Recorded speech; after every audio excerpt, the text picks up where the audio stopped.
Stream wishes. I am hoping that things will go accordingly. I thought also that the rain might be useful because otherwise we would just be in absolute silence. This is going to be a stream that is not for everyone at all.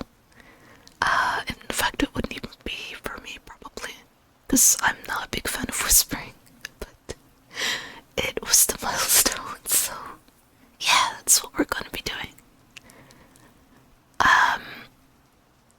I did choose a Vampire the Masquerade game.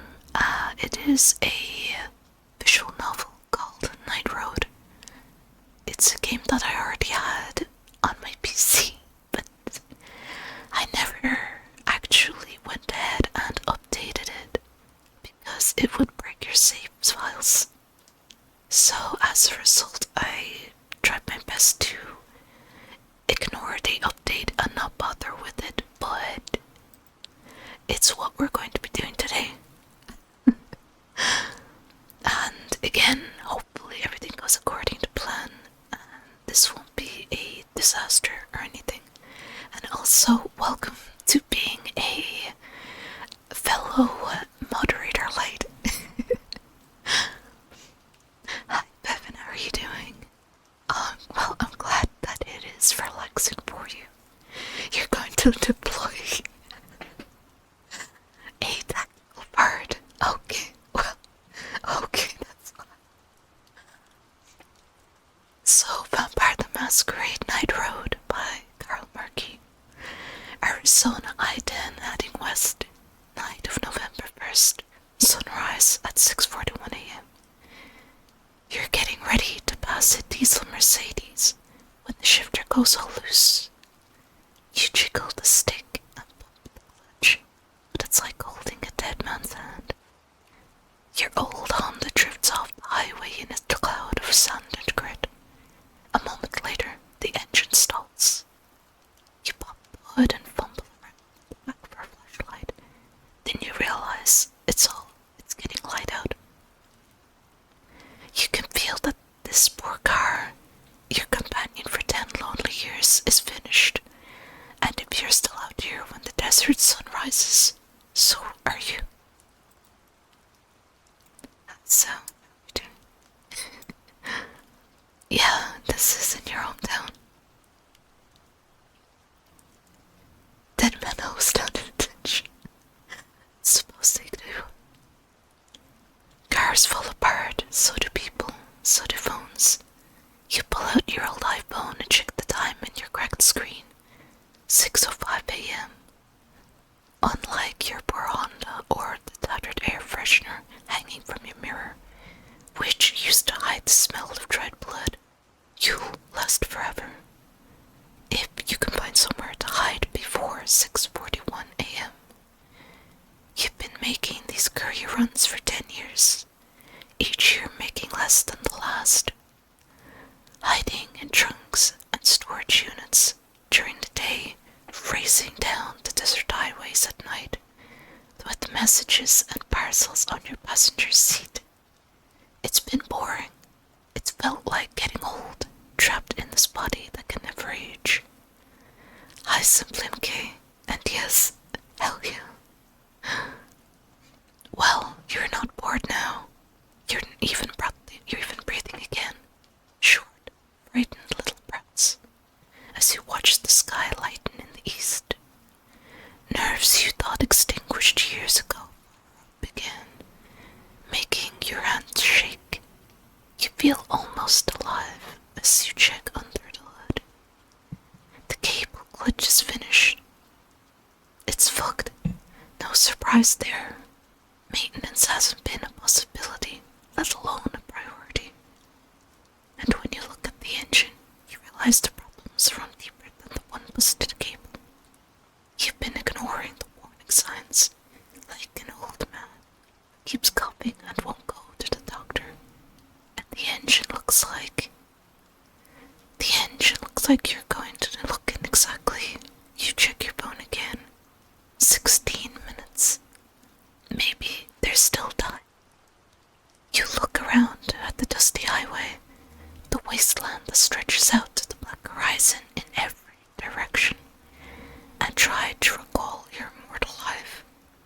something you learned when you still drew breath must have the power to save you here. That's very doing. I know it's fucked.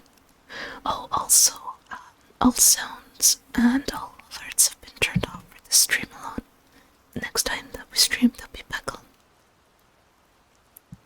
Hi Daniel, how you doing?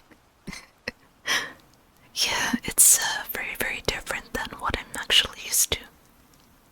Hey, if you want to waste your points, then that's fine, but I could also play them the next stream and just have an absolute clusterfuck of a beginning stream then instead. Okay, we have a bunch of choices here. First, I want to check the stat indicator, also known as storyteller mode. Give you an ASMR Murloc impression. Awful, I know. I grew up working on cars. Let's see if I can get this engine running for just a few more minutes. Shut up, you shut your mouth. Hi Gina, how you doing? I know, I'm sorry. I can't believe I'm doing it. I had a lot of mortal friends and I've kept in touch with some. They may have a good idea if I call one. Or at least they can pull up a map on their phone. Tell me which way through. Or I've served in the military. In addition to my combat training, I know how to hide and survive in the desert. Or lastly, I got a good education and I haven't let my knowledge stagnate now that I'm dead. I use my phone and some maps to figure out where to go. I guess we could go for having a lot of friends. You bite your thumb to get enough moisture on it to affect your phone's capacitive touchscreen, and pull up your contact list. Using a phone can draw hunters. That's why people use careers like you. After all, but these are all people from your old life, carried like talismans from bone to bone. You haven't seen most of them in years. Sometimes you see pictures of them on Instagram, and they have grey at their temples or wrinkles around their eyes. There are old buildings around here somewhere, off the highway, to the right or left. That's the question. And if you guess wrong, you burn. And your tortuously slow data connection means you cannot pull up anything useful fast enough. If you can get just one of your contacts to run a search on this area, you'll know the way to go. You call Elliot, an old society maven and the mother of a college friend. She keeps odd hours and can pull up a map faster than I can. A rich friend of mine named Rainer, a snob and a bit of a hustler, but he has a good job now, and he owes me a favor. I remember a young woman named Chance who was infatuated with me when I was still alive. I still have her number, and I think I can persuade her to help me. I remember a guy named Radu who ran a mixed martial arts club. We're still on good terms, and he was a smart guy. He must know something. I still follow the career of a scientist named Fanny. I met her before I became a courier back when I still kept up my studies, and she owes me a favor. I think I'll go with Fanny. You ran out of money long before you could finish your graduate program, but you still remember some of your research, and you definitely know how to beg for funding. While you crawled through the ruins of your old life shortly after your embrace, you met Fanny, who was an undergrad at the time. You were half an animal in those nights, but she reminded you of what you had been before you retreated into the darkness. She never guessed at what you were, but you used your powers to help her a few times, and she thinks she still remembers you fondly, even though you disappeared suddenly a few years later.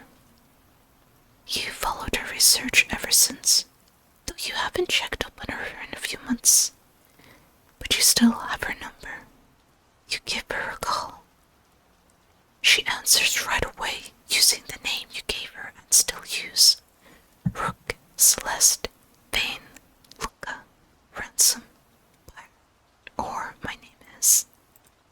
guess we can type in her name here. Vin. Yes, Vin. Is that you, Vin? She says. She sounds tired, and you wonder if you just woke her up. Oh God, how did you get this number? You tell her it's the same number she's had for years, and start to explain how she can help when she cuts you off. You can't tell me, she says. I'm sorry, but you just can't. I'm working. I have to go. For your own sake, don't call me. She hangs up, and while Vanny's panicked reaction is an interesting mystery, you're going to burn in a few minutes, and don't have time to think about it. Instead, you grab the satchel with your deliveries and head away for the highway, looking for anything that might save you from destruction.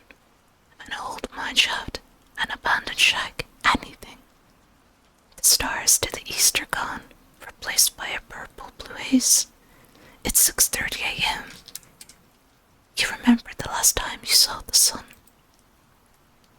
You were working at a coffee shop down the street from a Starbucks, taking a gap year because you didn't have any money and you were having problems with your student loan payments.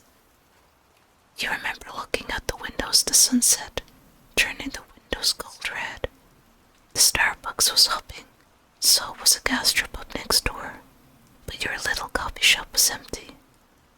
And then the sun set, and someone came inside and didn't order anything. When you rose again, burning with hunger and sticky with your own blood, your killer did not call you kindred or canine or vampire. First, you learned about your clan, your lineage, a bloodline that existed since before history, before all cities except one. Your killer said you belonged to Clan Benchu, the clan of kings, monarchs of the night, masters of dreadful mental powers, and rulers of the undead world. Clan Tremere, scholars, conspirators, and blood sorcerers. Clan Toreador, artists, seducers, philosophers of sensation and manipulation. Clan Gargoyle, half corpse, half animal, undead shapeshifters and beastmasters. Clan Bruja, once a clan of philosopher kings, now punks, outcasts, and would-be revolutionaries. Clan Banu Hakim, descendants of a godlike killer and lawgiver, sorcerers and assassins. Clan Hecata, clannish necromancers and merchants of death. Clan Ravnos, cursed wanderers, tricksters, and illusionists. Thank you for the follow. That was meant to be silent. Oh dear, sorry about that. I don't know how to turn those off. I guess we're gonna work with it. Sorry about that. Clan Ravnos, cursed wanderers, tricksters, and illusionists. Clan Nosferatu, my favorite. Hideous but cunning sewer dwellers and information brokers. Thanks for the follow. Clan La Sombra, the dark nobility of an ancient blood cult, now exiled and on the run. The Ministry, ruthless, vice-dealing cultists who have recently shed their skin to present themselves as intermediaries and problem solvers. Though I hide the truth, I am without a clan, one of the cative. I remember the last time I went with Clan Hecata because I was very, very curious on where the story would take me. But I think this time I'll choose something else, even though I didn't actually finish the story. And yes, this is extra little choices because I got the extra pack because I was very curious what this game would contain. Let's see. Which should we choose?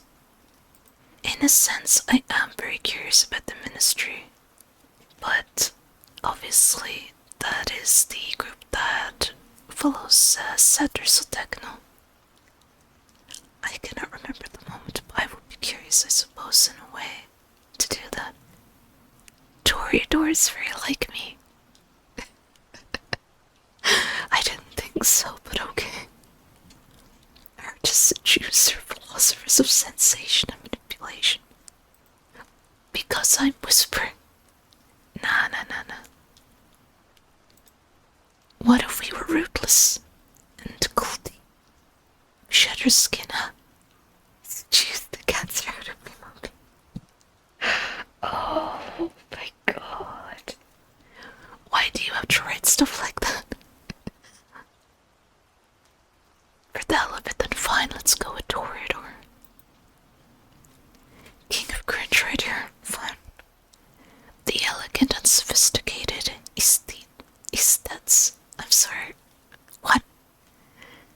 Would prefer you didn't call them degenerates. Obsessed with beauty, the vampires of Clan Toreador can seem almost alive when their passions move them. I think we're going to be the degenerate clan. Disciplines, aspects, celerity, presence, supernaturally keen senses, and a beguiling aura let the aesthets thrive among high culture. When things go wrong, unnatural speed helps them escape. Clan weakness. Distracted, Toreador are so obsessed with beauty that it can endanger them.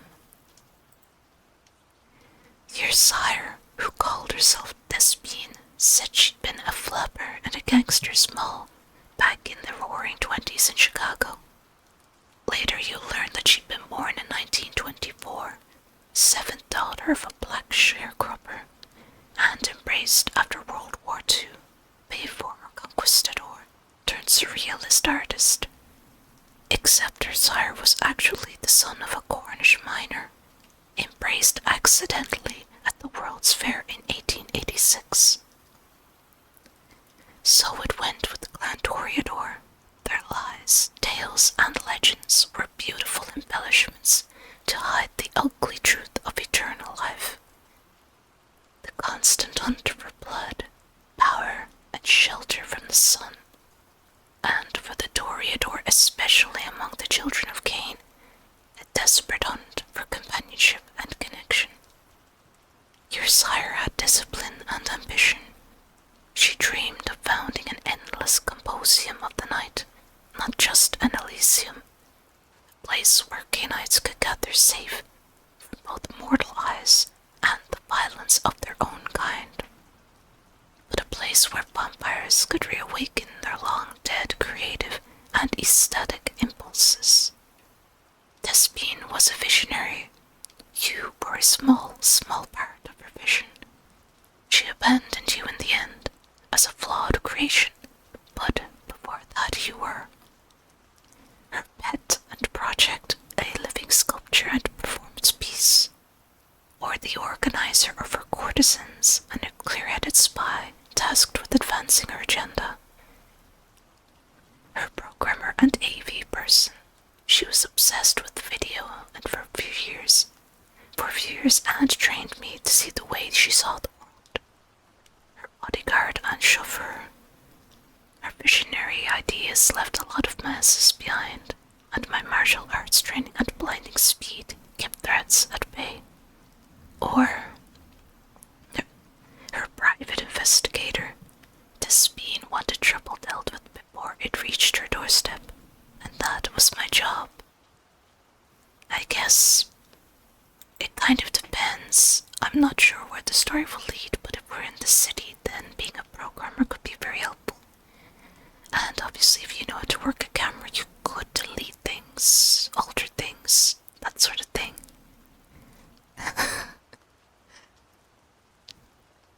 But we could also be the organizer, and that would give us some stuff. I suppose we could check anyway. Never mind, we're not allowed check. All of a sudden, we're not allowed see what those abilities or what that choice can do in terms of abilities. Why do that? Hey Chaos Reigns, how are you doing? Hope you're good. Not every member of Clan Toreador enjoys their august relics because of their great beauty or artistic genius. Some people end up vampires because of their extensive knowledge of Adobe After Effects. At the time, this was before the Second Inquisition brought the hammer down and taught kindred to fear the internet. Despine was a new kind of toreador, eager to upload her artistic vision. And she shaped her menagerie with the mental powers and the surgeon's knife. You filmed your creations. You did not know at the time that she was teaching you to see. Those years of service granted you a sensitivity that few even in your own clan could match. And that preternatural, awareness saved both your lives when a power struggle among different clans of faction. What? The Adobe vampires, gosh darn it. Can't believe it. Preternatural awareness saved both your lives when the power struggle among different factions of Clan Ventrue tore Tuxin apart. Her menagerie burned, but you and Despine escaped. You remember standing beside her not far from where she had embraced you a decade before. You looked at each other and knew, with the strange heightened awareness of the toreador, that you could no longer look upon each other without hate consuming both of you. And so, with the ashes of your former companions still in your hair and clothes, you went your separate ways. After all that, 10 years on these miserable desert highways, scraping by on the charity of your elders as you run their errands. If you were still alive, you'd be middle-aged. The elders of the kindred are lies wrapped in flesh. Underneath is no promise of immortality. You've seen 100 Canaanites born into the night, only to die a few months later at the hands of hunters or their own kind. Just because they didn't know what time it was. Oh wow. Daniel Cornflake, thank you for 20 euros. Seriously, thank you. I have no words apart from these words. Okay, thank you very much, seriously, for your donation. I will give you your Brushy Brush ASMR at one point, and that is one of 2 that will be made, okay? I genuinely didn't expect that. Thank you, seriously. I will get that file to you as soon as I can. Yeah. I have no words apart from the ones in the English lexicon. Exactly. I guess you could audition to be that. You probably would get in, at least, if you were to perhaps speak with Vivi. In Bloodlines, yeah, there's probably a whole lot more in that business too. Maybe in Tuxin, who knows?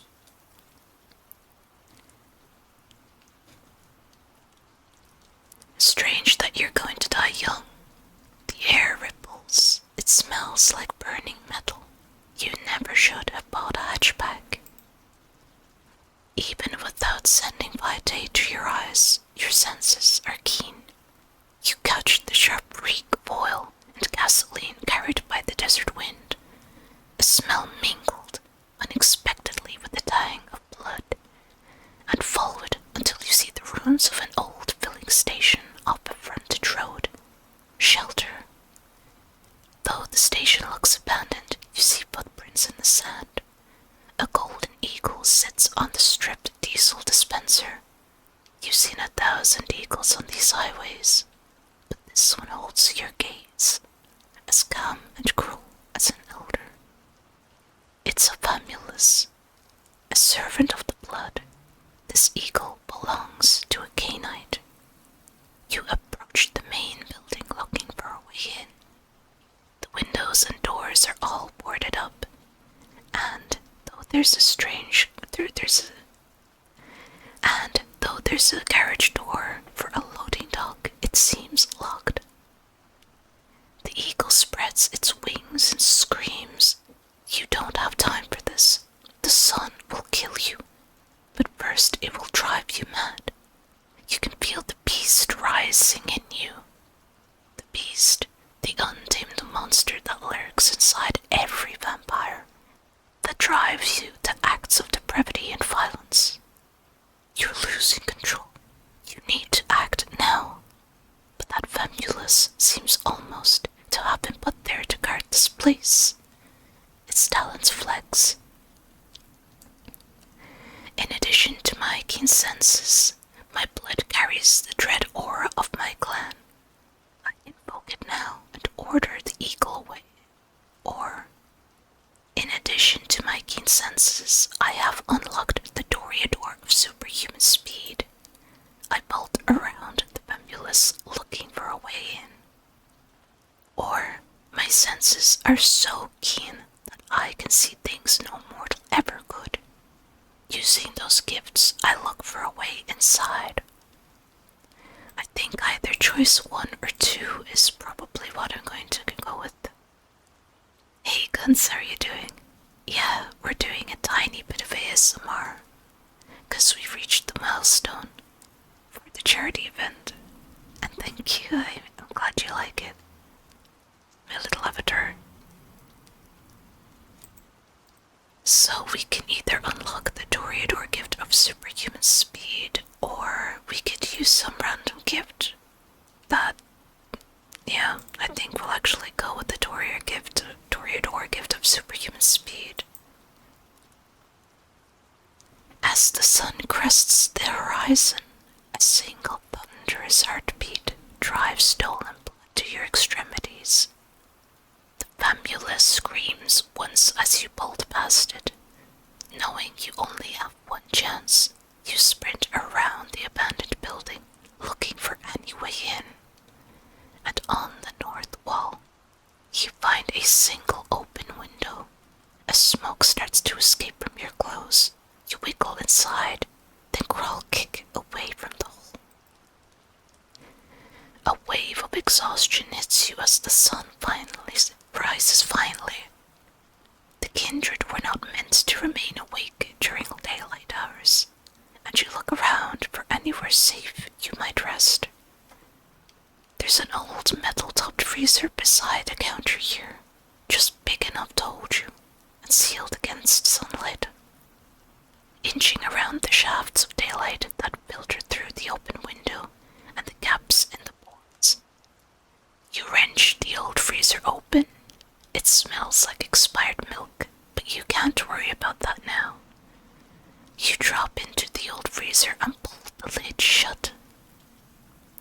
Hey Fluff. Oh wow. Fluff. Long time no see. How are you doing? I hope you're okay.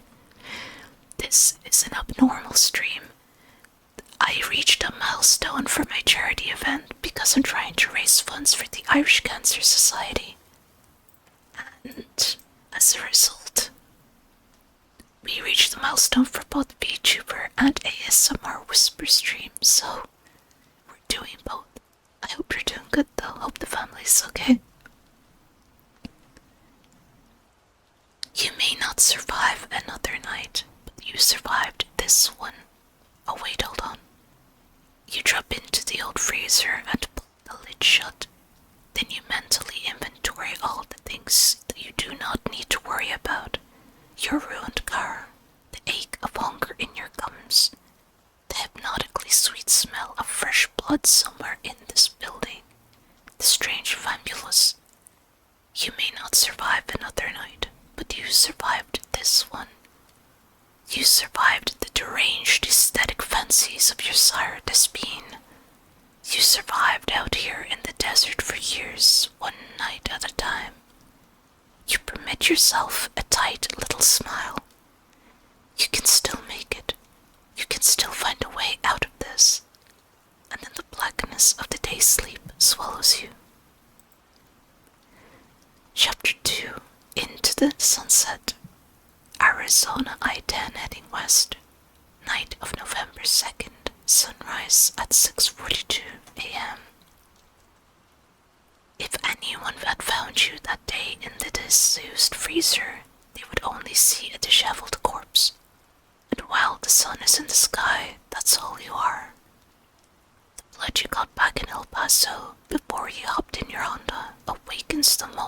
sun sets. The return to consciousness is instantaneous and agonizing. You open your eyes in blackness. Your limbs are still heavy as if crushed by the weight of the sun.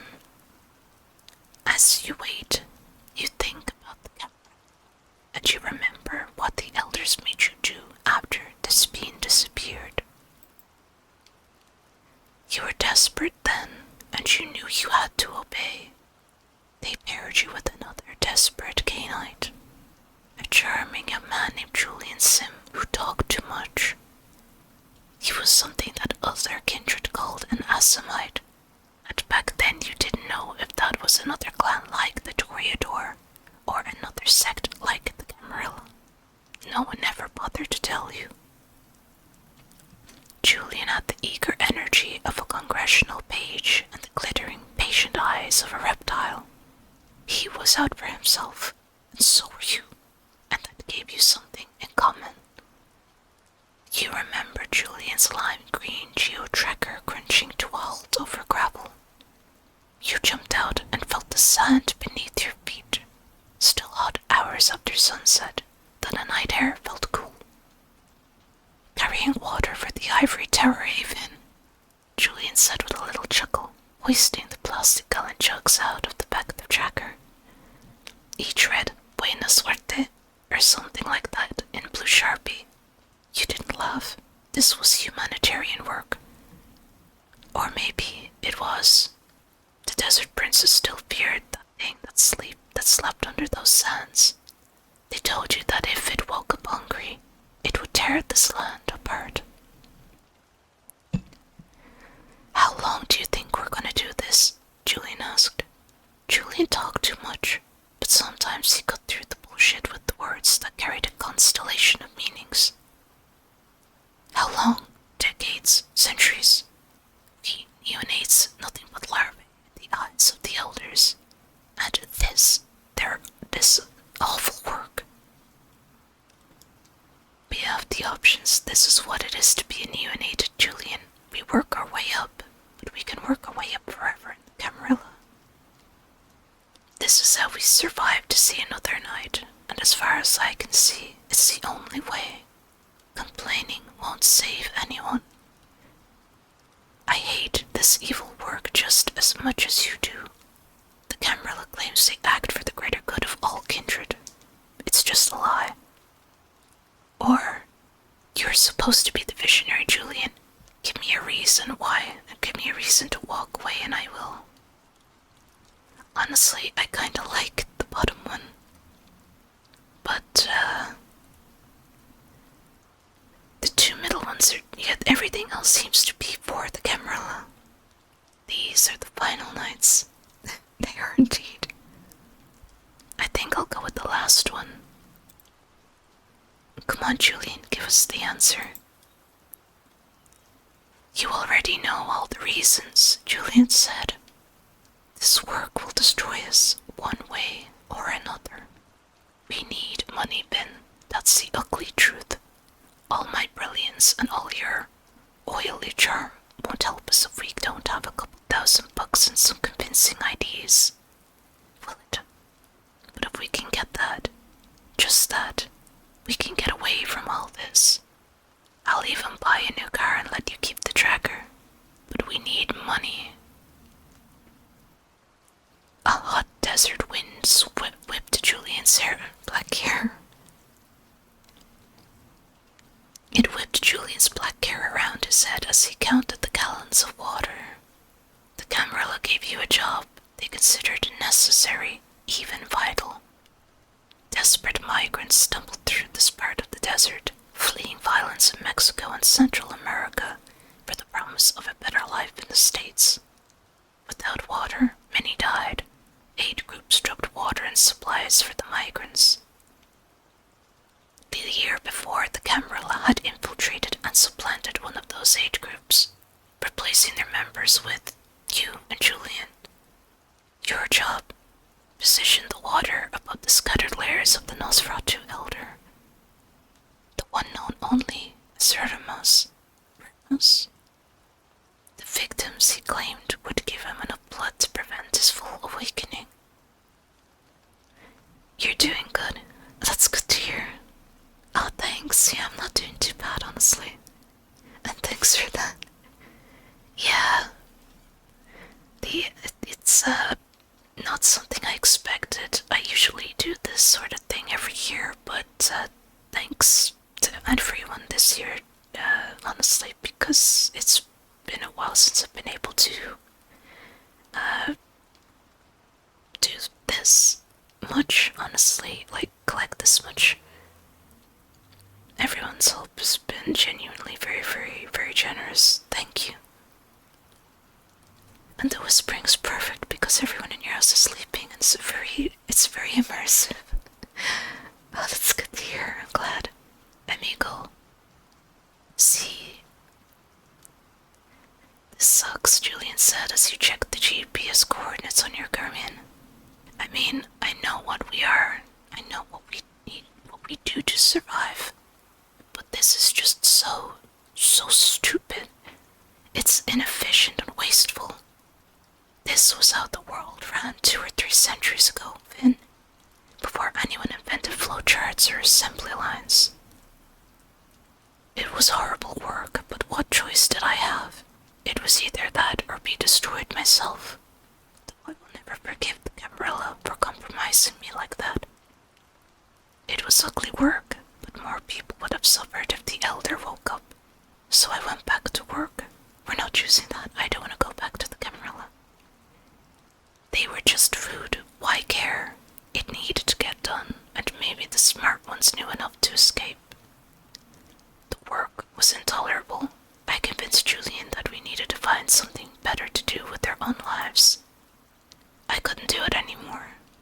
I made up my mind to ditch Julian and this horrible work the moment I got the chance. I think I'll go with the last one, honestly. We're gonna ditch both the Camarilla and Julian. You remember tracking the water jugs into place and driving home in Julian's geo-tracker, but nothing else about that last trip. An hour before dawn, you took the tracker and $300 and drove north. You have expected to be still driving when the sun rose, but you spotted an abandoned car dealership 20 minutes before sunrise and hid there. Those first few nights were hard. You weren't important enough for the Camarilla to hunt down, and though you had excuses prepared for why you had disappeared, you never ended up needing them. What you needed was blood and shelter, and there was never enough. Julian tracked you down after a year. You were pale and hungry, and your hands were burned from incidental exposure to sunlight. He didn't say anything. Standing in here. That is very annoying. You ditch Julian, and then all of a sudden he just pops back into your life as if nothing happened. I don't know, I don't get it. Standing there in his $500 jeans and $10 startup t-shirt, he handed you a roll of 20s, a stack of CDs with file names written on them in blue Sharpie, and a list of addresses. Deliver these, he said. Start paying me back. So you pushed the tracker to a gas station, filled the tank, and started your new life. You can now move your hands. You can push the top of the freezer open, pull yourself out, and drop silently to the ground. Your hunger is an ache in the back of your gums that leads right up behind your eyes that threatens to turn into a migraine. You can hold off the beast a few more nights like this, but you'll need to feed soon. You wander past dusty and empty shelves and glance outside through gaps in the boarded up windows. You can't see that strange eagle, but you still smell blood. It's faded but impossible to ignore. Movement catches your eye, but it's just your reflection in the broken glass of an empty display case. You stare into the eyes of a haunted-looking, eternally young woman. You look like shit. Bloodshot eyes, skin pulled back from your nails and teeth, thrift store clothes. Even your satchel looks like someone dragged it down the highway. You check the satchel, your deliveries, the USBs are still in there. You are Glantoriador, a creature governed by beauty, and while your aesthetic sense sometimes veers into the monstrous, this will not do. Then you realize you've been staring, hypnotized at your reflection for several minutes. You can't afford to grow distracted now, especially since you can hear something outside. A few whispered words in Spanish weeping. Thank God, food. They must have pulled some boards away to get inside, then covered them up so no one from the road spot their flashlight. You're in the middle of the disused convenience store's 3 aisles, invisible in the darkness. At the far side of the store, a short hallway leads to 3 doors. A locked bathroom straight ahead, and then 2 doors, one to the left and one to the right. You guess the left door leads to a storage room. The mortals are trying to get it open.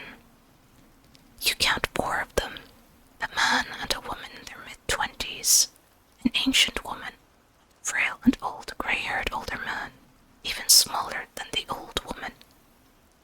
The younger woman whispers something in Spanish you don't catch, then forces the storage room open with this shriek of metal. Not much here, the young man says, sweeping the storage room with his flashlight. He's traveling heavy, crowbar, backpack, water bottles, road flares. Those are your road flares. They must have found your Honda. Whoever they are, they're foolish or desperate to bring a woman in her 70s at least, and a guy who isn't built for this kind of work. You're surprised that they're this far north without having already made contact with someone. The younger woman starts jiggling the handle to the bathroom, which is between the storage room and the office. Bored and fearless, the old man hobbles down one of the aisles, and your beast screams behind your eyes. I can sneak up on him and drain what I need before anyone knows what happened. I just need to take the edge off a little. He'll be fine. I should be strong enough to grab the old guy without him making a sound, and once my fangs are in, he'll go limp. I go for it. Take just a little blood. I'm not going to risk a snatch and grab turning into a massacre, or a tiled old man's heart suddenly stopping. I stay hidden. There are far too many of them, and I'm not taking any risks. I stick to the shadows and watch. Or I can't risk violating the masquerade, the undead code of secrecy and silence, by revealing what I am. I stay hidden. I think with their speed we can probably sneak up on him. Well, I say speed, but you know what I mean. We can at least sneak up on him pretty good. Because we shouldn't go for the old man, in my opinion. He will be too weak for this sort of thing. So I'll go with option 1. You need to feed while you're still in control of your actions. You wait until the others wander into the storage room, taking most of the light with them, and glide toward the old man. Wait, hold on, what? I thought we were going for somebody else. You tell yourself afterward that you probably would not have been stealthy enough. Oh dear. A moment before you reach the old guy, you hear the young woman at the bathroom door shriek, and then you hear the crunch of bone. The old man turns to see you and howls in terror. Before you can run, what's left of the young woman flies down the aisle, missing you by inches and splattering your face with blood, and knocks the old guy to the ground. He doesn't get up. You absently note that the woman's corpse is already drained of blood. Then you turn and confront the thing in the bathroom. The kindred of Clan Nosferatu are never beautiful. This one is particularly hideous. Stark naked, and so tall he has to stoop to get out of the room, with a flattened skull and his huge bat-like ears that make it impossible to imagine what he looked like in life. And then you look,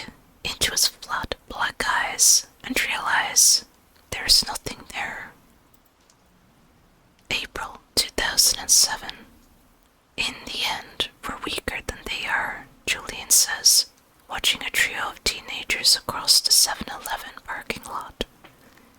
He sips blood from the extreme gulp, then uses it to gesture at the mortals.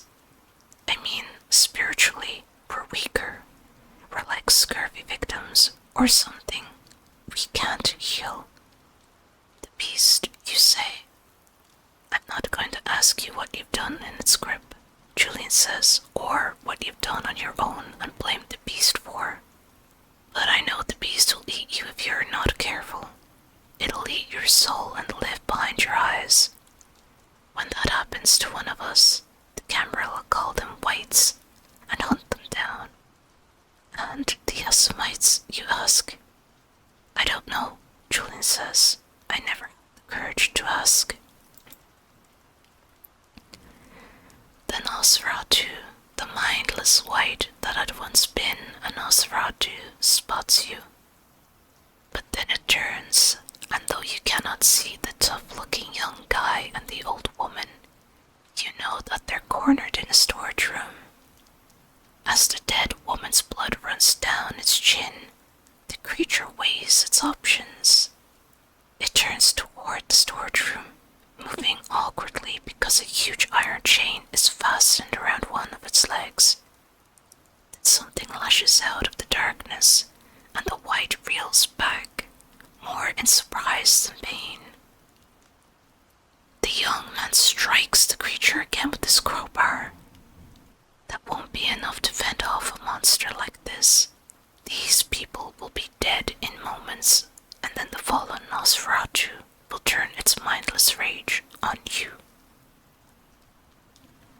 One, I grab the chain and hold the white backward to protect the people in the storage room. There must be another way out. Using my knowledge of how this place should be laid out, I look for a way to get us to safety. I use my enhanced senses to help us find a way out via aspects. I shout and rally the young man to fight the white off, the rapid flares that will do more against this monster than a crowbar. I get the white's attention, then lure it away from the mortals and slip back into the shadows. I think if we do that, it means that we won't necessarily need to use any of our abilities, so we won't need to expend any blood. I get the white's attention to lure it away from survivors, then dart away impossibly fast. Yeah, I think the second last option is probably the best. Getting the white's attention and then luring it away, and then slipping back into the shadows, but I only hope that it'll work. It seems like you're going to have to risk your own skin. You throw an empty can at the white's head, then vanish behind a shelf.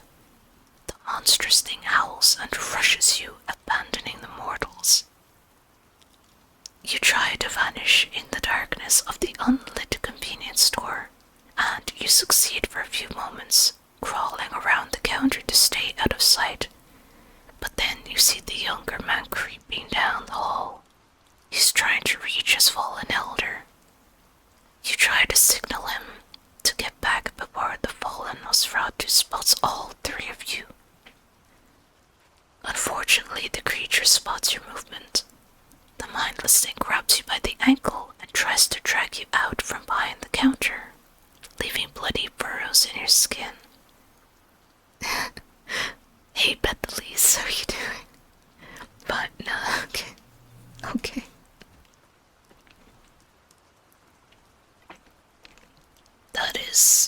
That's a good.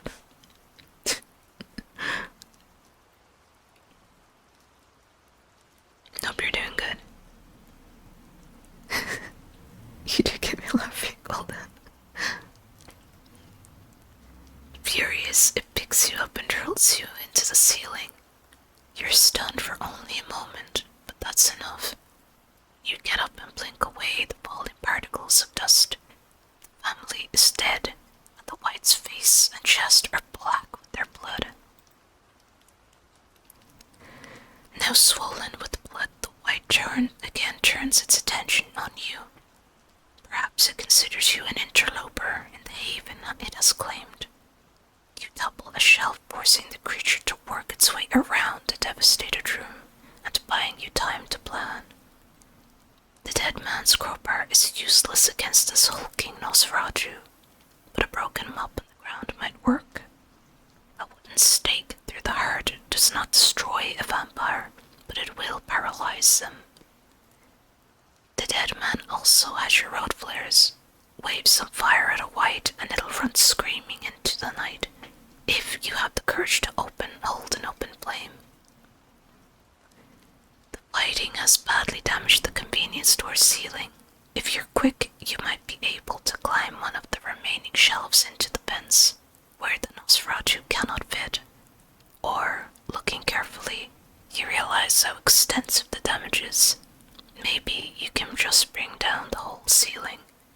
Whatever you do, you only have a few seconds to decide. The creature wants you gone, but it's so stupid and vicious that it will kill you if you try to leave the way you came. I guess we could take the broken mop and just slam the stake through the wait's heart, but the problem is, it's full of blood. We are very, very weak from hunger, so we may not actually hit the heart. Because I really don't want to have to use the vampire abilities, but I might have to. Simply because it's against the white. And we definitely could use celerity for this.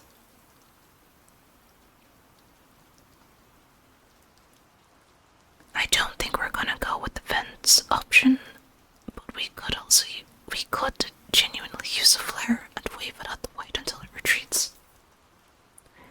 So, I guess, eeny, meeny, miny, mo. Okay, I'll just go with the mob. Vampires are always threatening to stake each other and leave them for the rising sun. But you're not sure about the exact mechanics of the process. Well, it's time to find out. Even though he's chained to a wall or something. And we don't exactly have the key. Okay. I guess we have a flare. The white leaps for you just as you duck, roll, and grab the broken mop. Cans roll across the floor as you regain your feet.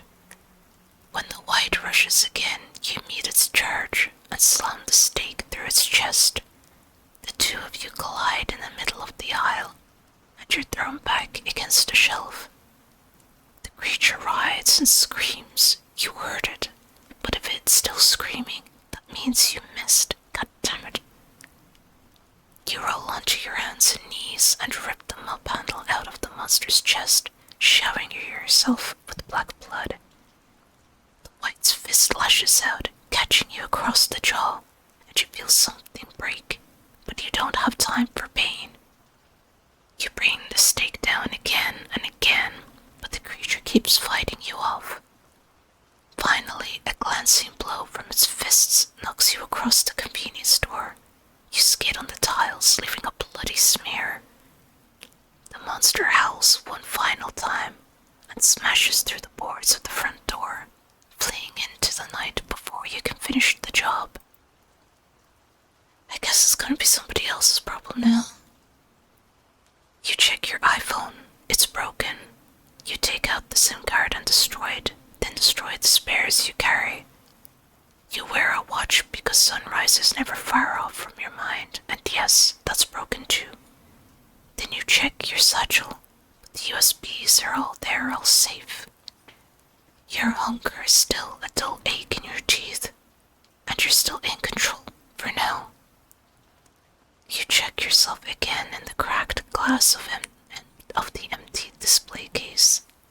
There's blood on your hands, and pastes of clumps of gore in your hair, and your shirt and jeans are in tatters. You tried the sink in the bathroom, but the water's been shut off for years. After a few minutes, you find some cleaning supplies. Being dead, you don't worry too much as you scrape blood up your face with a sponge. After a few minutes, you look like an escaped mental patient, but not like a Romero zombie. No one in their right mind would pick you up as a hitchhiker, but you might be able to reach town. You head back to where you left your car, but it's gone. Instinctively, you check the satchel one more time, but everything is there. Everything that just happened was a distraction. Someone else's problem. I guess we should have used celerity. Shame on me. You can reach the outskirts of Tucson before dawn, and from there make your way to the new Prince's Court. Just deliver these USBs and you'll make enough money for a new car. You'll be able to keep doing this, night after night. You start walking. Chapter 3. The Eagle Prince. Tucson, Arizona, night of November 2nd, sunrise 6:42 a.m. Your feet hurt.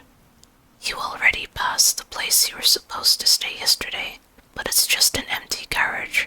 There's nothing there for you. An hour before dawn, you reach the chain-link fences and industrial parks that mark the outskirts of Tucson.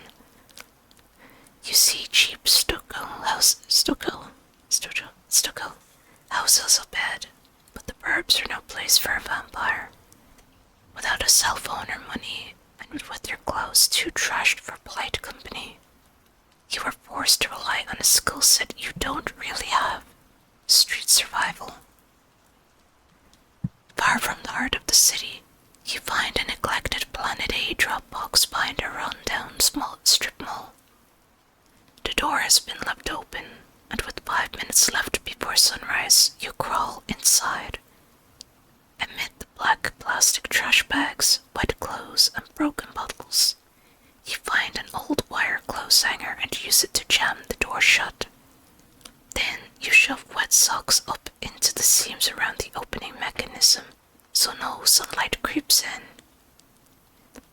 You spend the day drifting in nightmares as you boil in the metal box, unable to move. All you can do is scream in your own mind as the temperature inside crawls above 100 degrees. The moment the sun sets, you squirm outside reeking of old trash and new low. All that matters is the USBs. Are they still good? This is what on life is.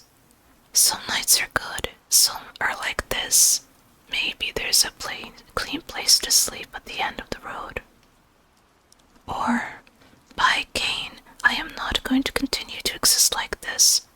I don't care what things I have to do to get a clean apartment and a nice car, but I will do them. I guess desperation is one thing that we can choose, but I am curious about the USBs. They could actually be quite damaged given the fact that we had to stay in something that was over 100 degrees.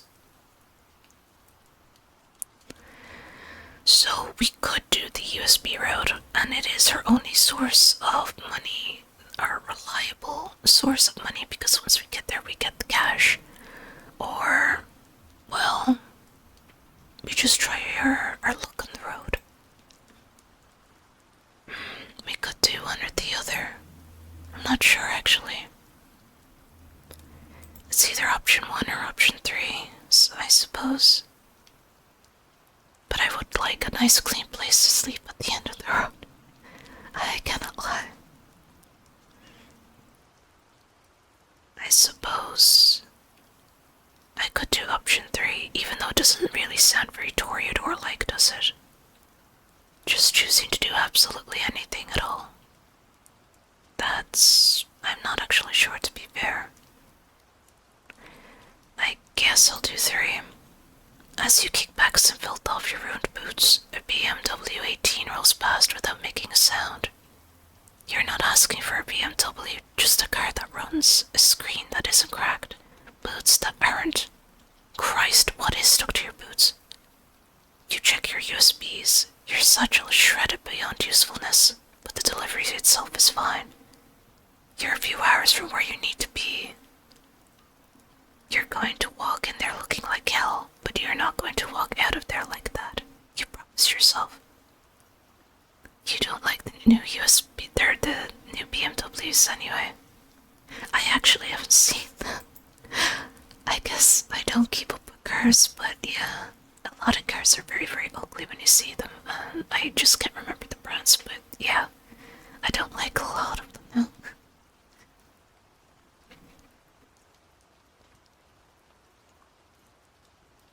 Actually, have some water beside me this time.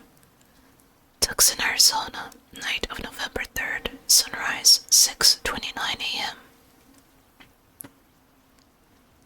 You never wanted to come back to Tucson. It's been a black spot in your personal map for years, but here you are. You have to avoid the good neighborhoods, the big stucco houses under Mr. Joe houses on their little plots of land, with their raked out front yards and blue recycling bins.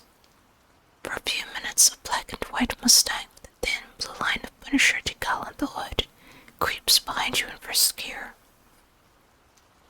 You cannot tell if it's an actual police car or some kind of patriot group, but you cut through a park where they can't follow. There's a public bathroom, there where you might be able to clean up a little bit. The mirror is cracked, and so much shit in the urinal, the water works. You spend a few minutes scraping trash off, then look around for either threats or opportunities. Your hunger is a gnawing distraction in the back of your mind, but you can still think. And you can still find yourself thinking, where are all the junkies? It's not like this is a nice park. You lurk in the shadows for a few minutes just to remember what it's like, but you don't see anyone. That's when you recognize where you are. This abandoned building was the lair of Lumbago, a thing of legend that was probably one of the kindred, though no one knows for sure. A shape-shifting monstrosity destroyed by hunters as the Second Inquisition rose to power and began their dreadful crusade against all vampires. A lesson in keeping your head down and not bucking the traditions if ever there was one. Or two, she might have been a monster, but there aren't many creatures like her left. Just obedient little kindreds without imagination. I wish I could have seen her. Or three, a cannibal corpse wallowing in a sewer. Vampires are worth more than that. They were right to destroy her. I think I like option 2 the most here, quite frankly. I think I'll pick that one. The age of wonder is always passing, isn't it? You are immortal. Must you spend eternity in stuffy little rooms, trading bones mods with the stuffed corpses? Which reminds you, the Elysium awaits. Elysium is one of the defining character ideas of the Camarilla. It is a neutral meeting ground where violence and the use of vampire powers are forbidden. In many Elysiums, kindred are allowed to exist as they are, not as the masquerade demands they be.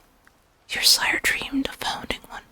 The Tucson Elysium is located on the roof of a nightclub called the Viper. You can hear the pounding industrial music from the parking lot, but you're not here for the party. You've been outside the Viper before, but never in and never up. You scan the rooftop and wonder whether to approach first or try to hunt. It's bad form to arrive in an Elysium hungry, but hunting nearby is often forbidden since it attracts notice. An eagle settles on a fire escape. You remember the way that eagle looked at you a few nights ago, and you suspect it's the way in. You follow it up the fire escape, trying to ignore the hunger that has you gnawing on your lip. Your Auspex enhanced vision detects something hidden as you climb the steps, but you're too tired to pay much attention until you reach the top step, and the empty-looking rooftop of the Viper disappears, replaced by a sprawling patio covered in cacti and desert shrubs. Footpaths lead through the secret garden, and small stone bridges cross narrow rivulets of cold, flowing water. From here, the lights of Tucson are invisible, and the night sky is the way it is deep in the desert. Shades of purple and blue and black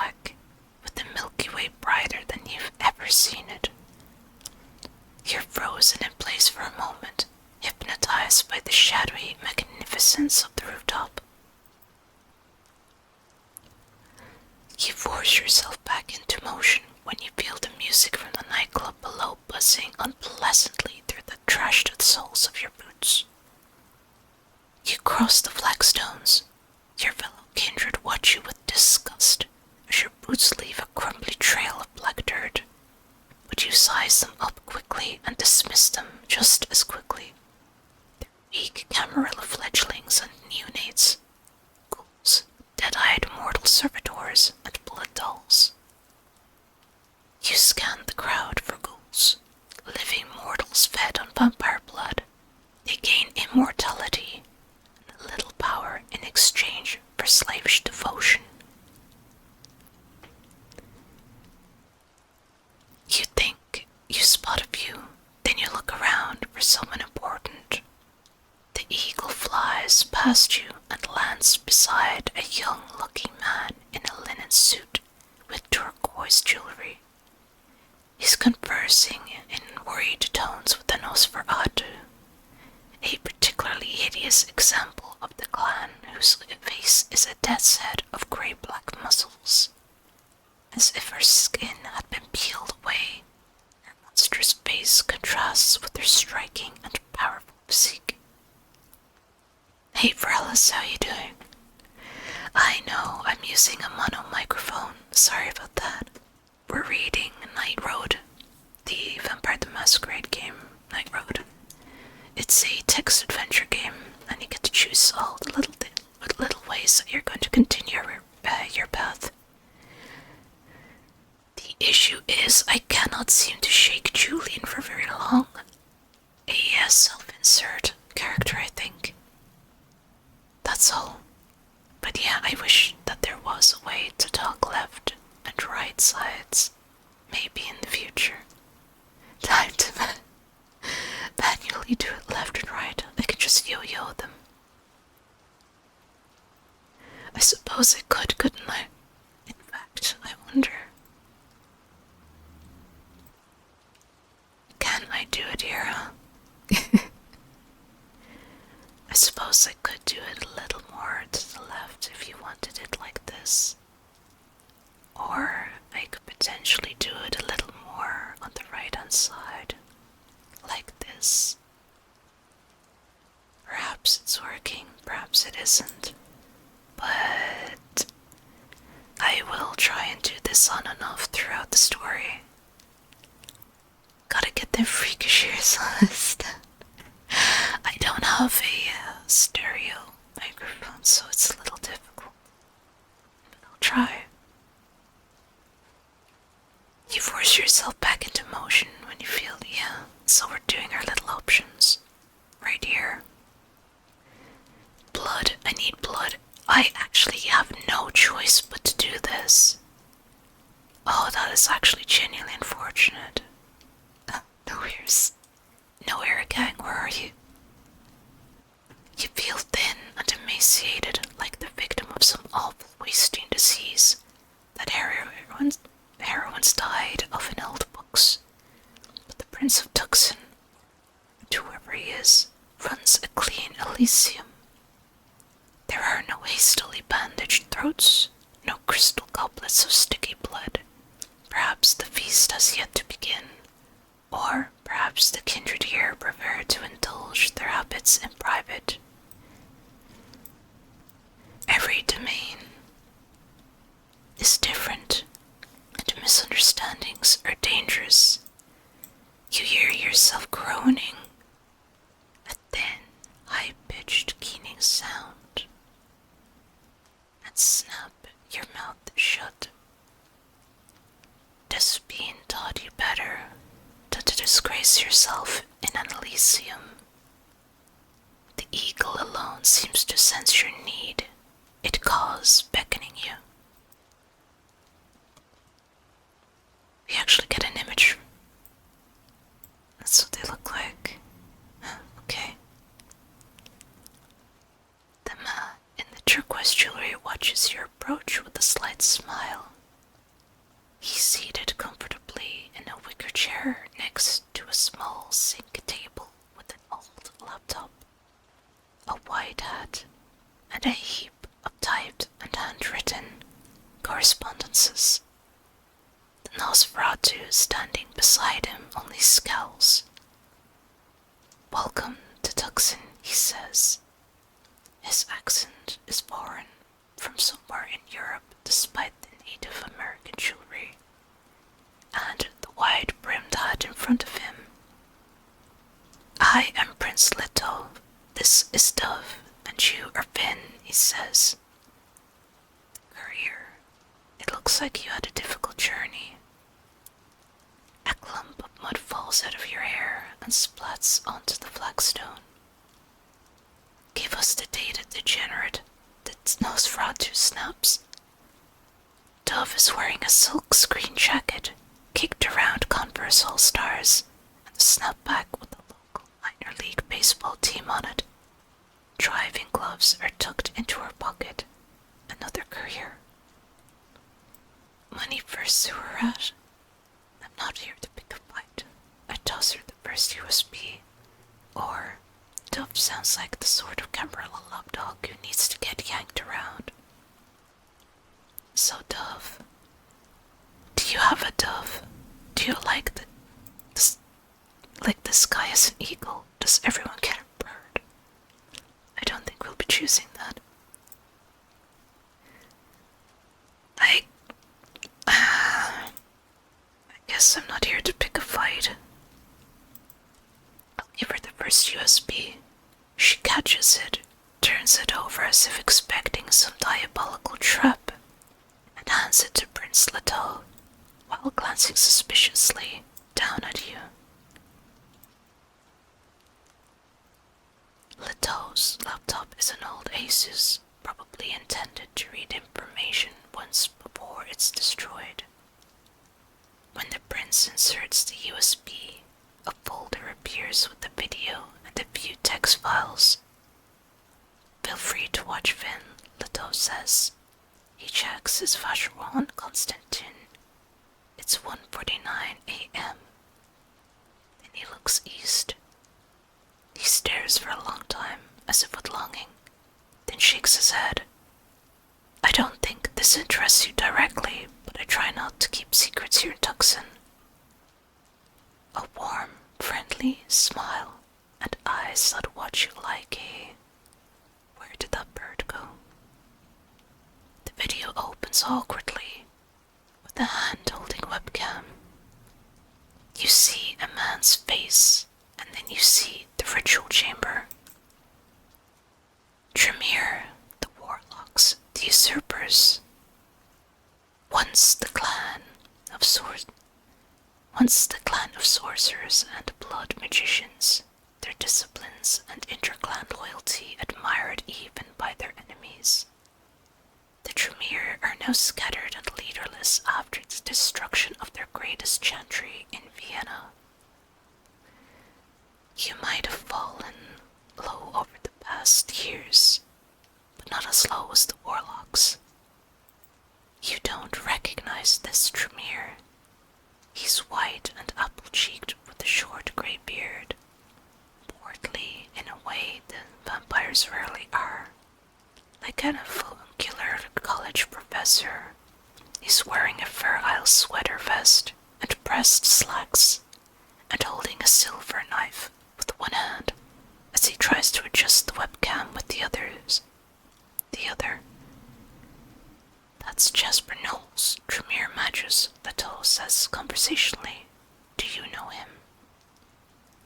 "I've never seen him before in my life," which is true. There's no reason to make things difficult.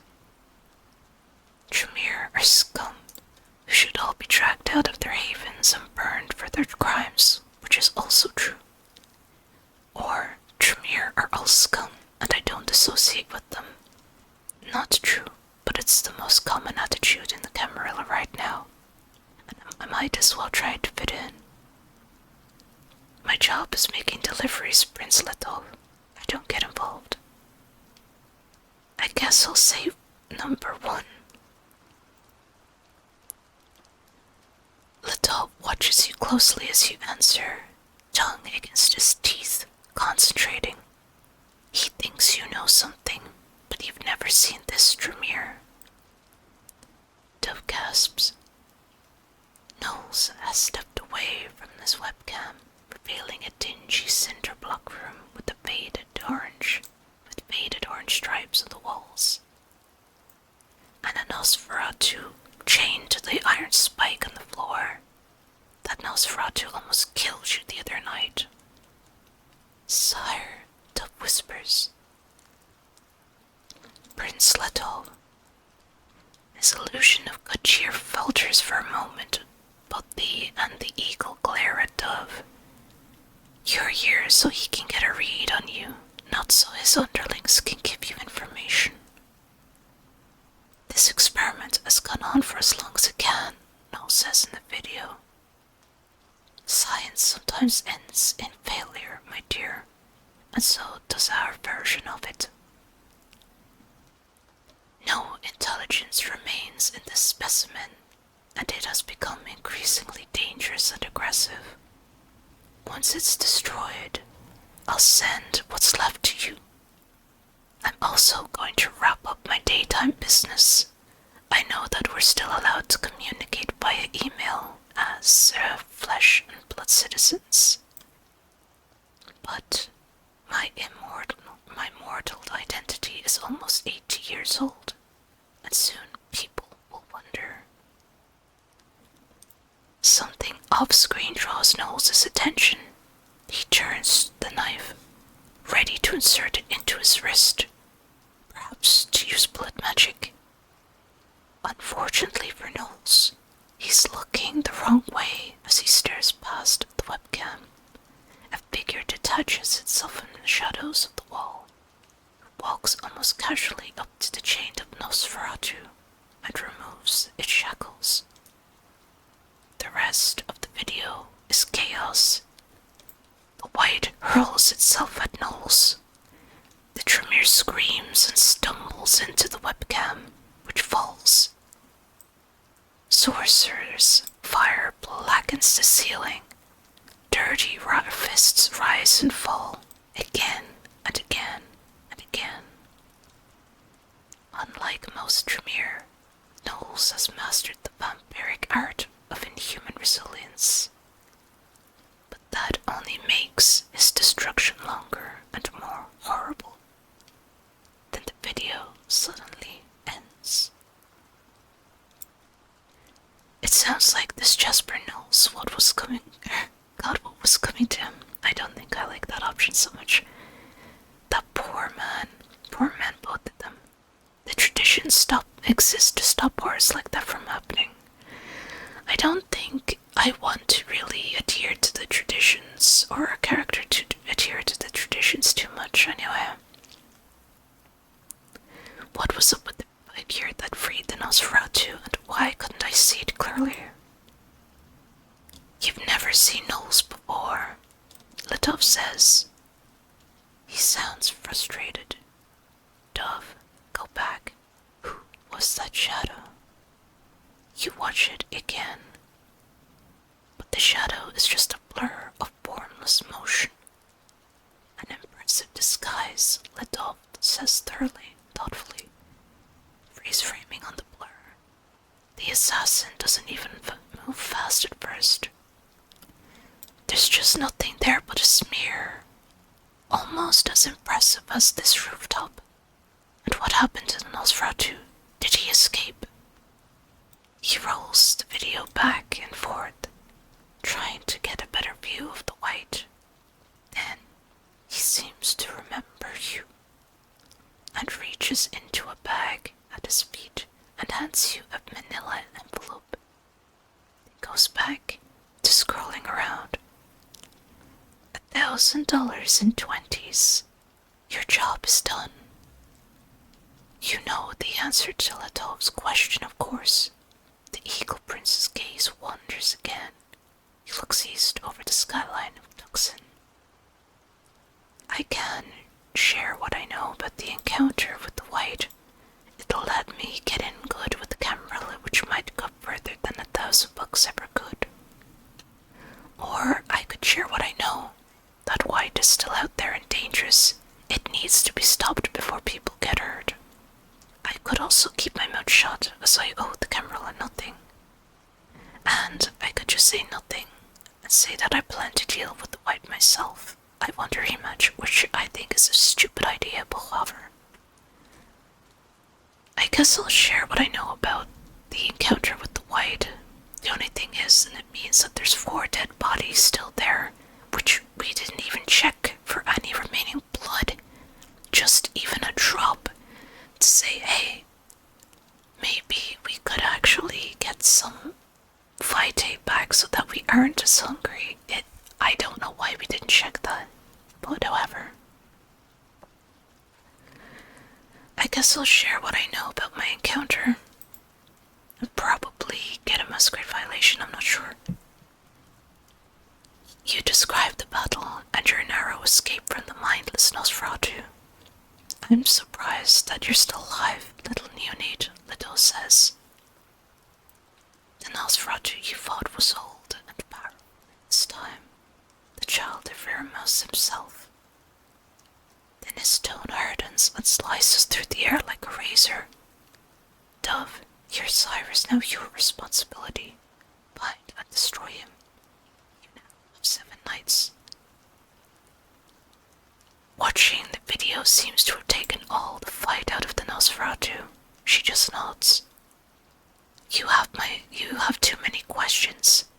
The most obvious is why did Prince Leto let you watch the video? Princes are secretive and paranoid creatures, and even in these nights, when the true elders have sunken into torpor or fled to the old world, even a young prince like Leto has survived centuries of betrayal and revolution. Princes don't tolerate risks. That means either Letov or his situation here are unstable, or worse. He already knows a great deal about you and has accounted for you. Then I have more work for you, the Prince of Tucson says. You will remain here tonight. My man, Alexander, will provide you with shelter, sustenance, and suitable clothing, and hose you down, obviously. I apologize if he treats you like a horse, but he misses horses. What? Alexander is small and sallow man with a gleaming bald head. He wears an oversized grey suit, like a refugee from some 20th century war. He does not smile, which is for the best, since you see that his teeth are grey. Follow me, Alexander says. His accent is thick and his breath is acidic like bile. An old ghoul. Kindred grows strange and cold as they age, but old blood slaves are stronger still, stranger still, and sometimes more dangerous. With that settled, Alexander says, you should drink. He taps a code into a locked case and takes out a tall flute of blood. The Eagle Prince apologizes for this crude repast, but he does not trust new guests around his herd when they are so hungry, and you must understand that he cannot trust every new arrival. You drain the glass, and feel the blood sparkle through your veins. Room temperature blood, even when treated not to spoil, lacks savor and resonance. You wonder if having to drink this stuff is a punishment or a test. When you're done, you're still hungry. After a shower, the servant leads you back to a glass observation room above the club's main dance floor, where a selection of clothing is waiting, and you realize that Prince Letov is giving you gifts. That isn't good. You know what happens if you end up in debt to a prince. Please, Alexander says, you must dress for the Elysium, the Eagle Prince insists. You glance at the clothes on display. Letov isn't exactly draping you in Armani, at least. You see a mix of work clothes and streetwear, but nothing too upmarket. You don't see any bloodstains either. Just get me a jumpsuit or something out of a Goodwill donation bag. That does not sound very Toreador. I don't need Prince Latov's charity. Something tough and functional for the road. A black leather jacket and engineer boots. Or, what if I need to go clubbing? I need streetwear so I don't look like an old woman with a young woman's face. Or, I need to look like a professional for my job. Office casual isn't fashionable, but it is invisible. I want the courier's official courier's outfit, members only jacket, driving gloves. Or, can't go wrong with the classics. I find something black, formal, and elegant. Honestly, I feel like just saying get me the jumpsuit or something out of a Goodwill donation bag because I really do not want the prince's charity. But at the same time, I don't know. We could go with actually getting some decent clothes. But with the money that we have, we should be able to afford some anyway, so yeah, okay, let's go with the jumpsuit. Alexander bites his lip. Those weren't his instructions. But when you insist, he disappears and returns a few minutes later with a coverall. A patch on it says Doug. He also gives you a Yen sport bag with work boots, socks, and a Casio G-Shock. It seems Prince Latov believes no vampire should be without a watch. It's not glamorous, but at least you don't feel beholden. Honestly, going clubbing in an Elysium though, I don't know how that would be. It would feel very stressful, I'd imagine, but nevertheless. You ascend metal stairs that thump at the base of the EDM below. Back up to the rooftop Elysium. Latov's eagle watches you. A gangrel prince is unusual, even in these nights. You wonder where Latov came from, and you wonder what he wants with you. He is still watching the video and reviewing whatever information. Sorry, my tummy is very growly growls right now. I've yet to eat dinner. And reviewing whatever information they got from the other USBs. Dove is scanning the parking lot below. You will be remaining with us for some time, Alexander says. You understand what this means, yes? Of course you understand what will happen if you try to flee. You look toward that parking lot too. You need a car. We are very friendly people, Intuxen, Alexander says, finally smiling. It's an awful sight. Little grey rat teeth, skin that crinkles like paper. Not like other cities you may know. Speak to people about what you need. Dove was like you once. She drove. You need a car. She has cars. Her retainer, Carlos, is the one listening to the music from below. He is a police officer. He has, rooms. Stashes. Of the shit. Is that what it said?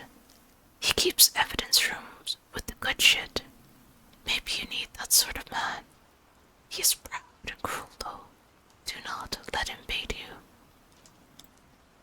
Carlos spots you and Alexander looking at him and gives you the finger. That's a little rude, Carlos. And if you need blood... Alexander says, I was a doctor in my youth.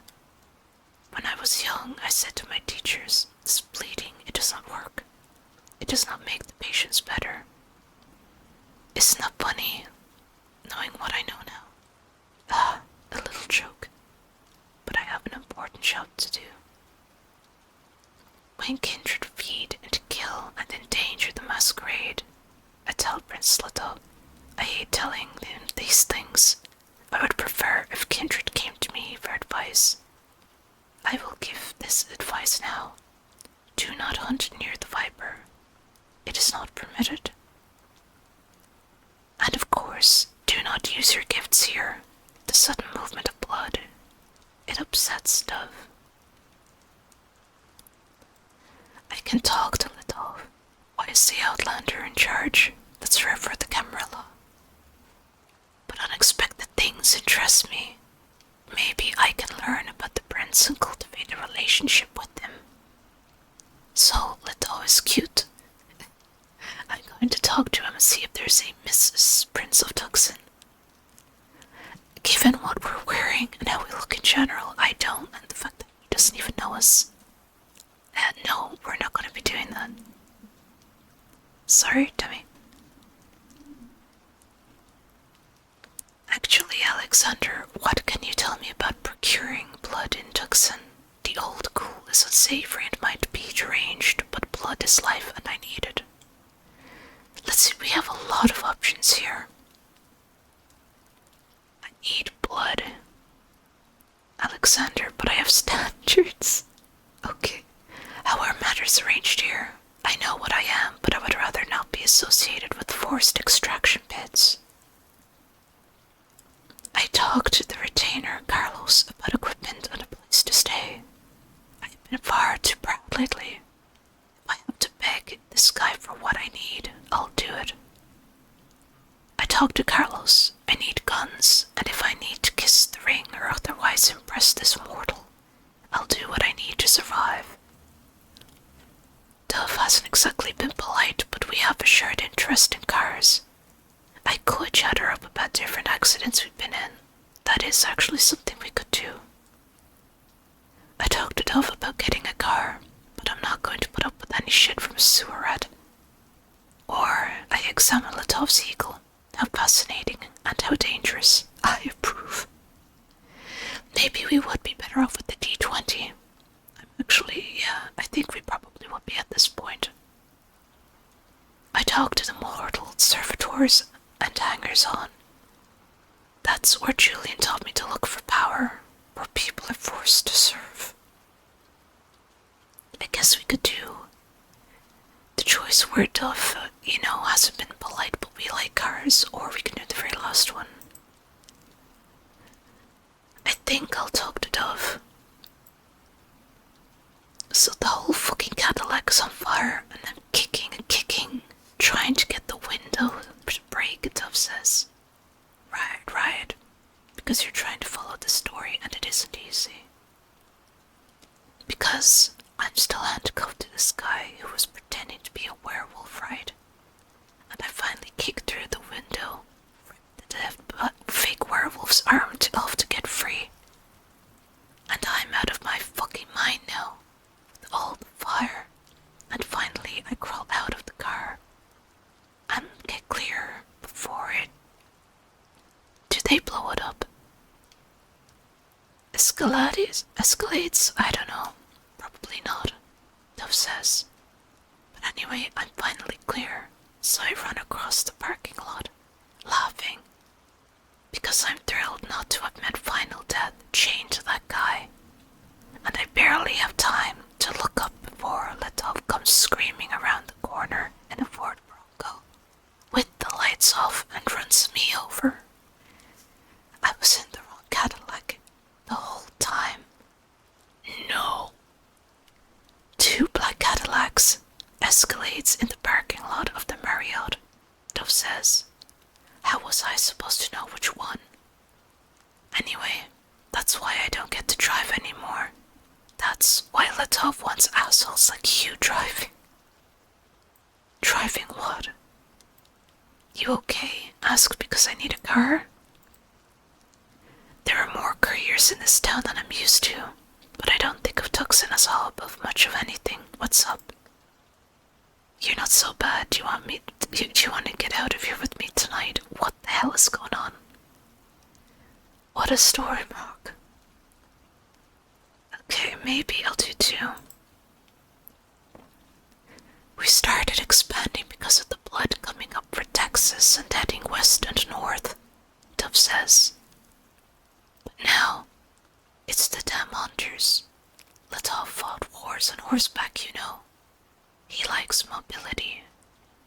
Some nights, I think he's getting ready to throw all of us in some conversion vans and settle down somewhere else.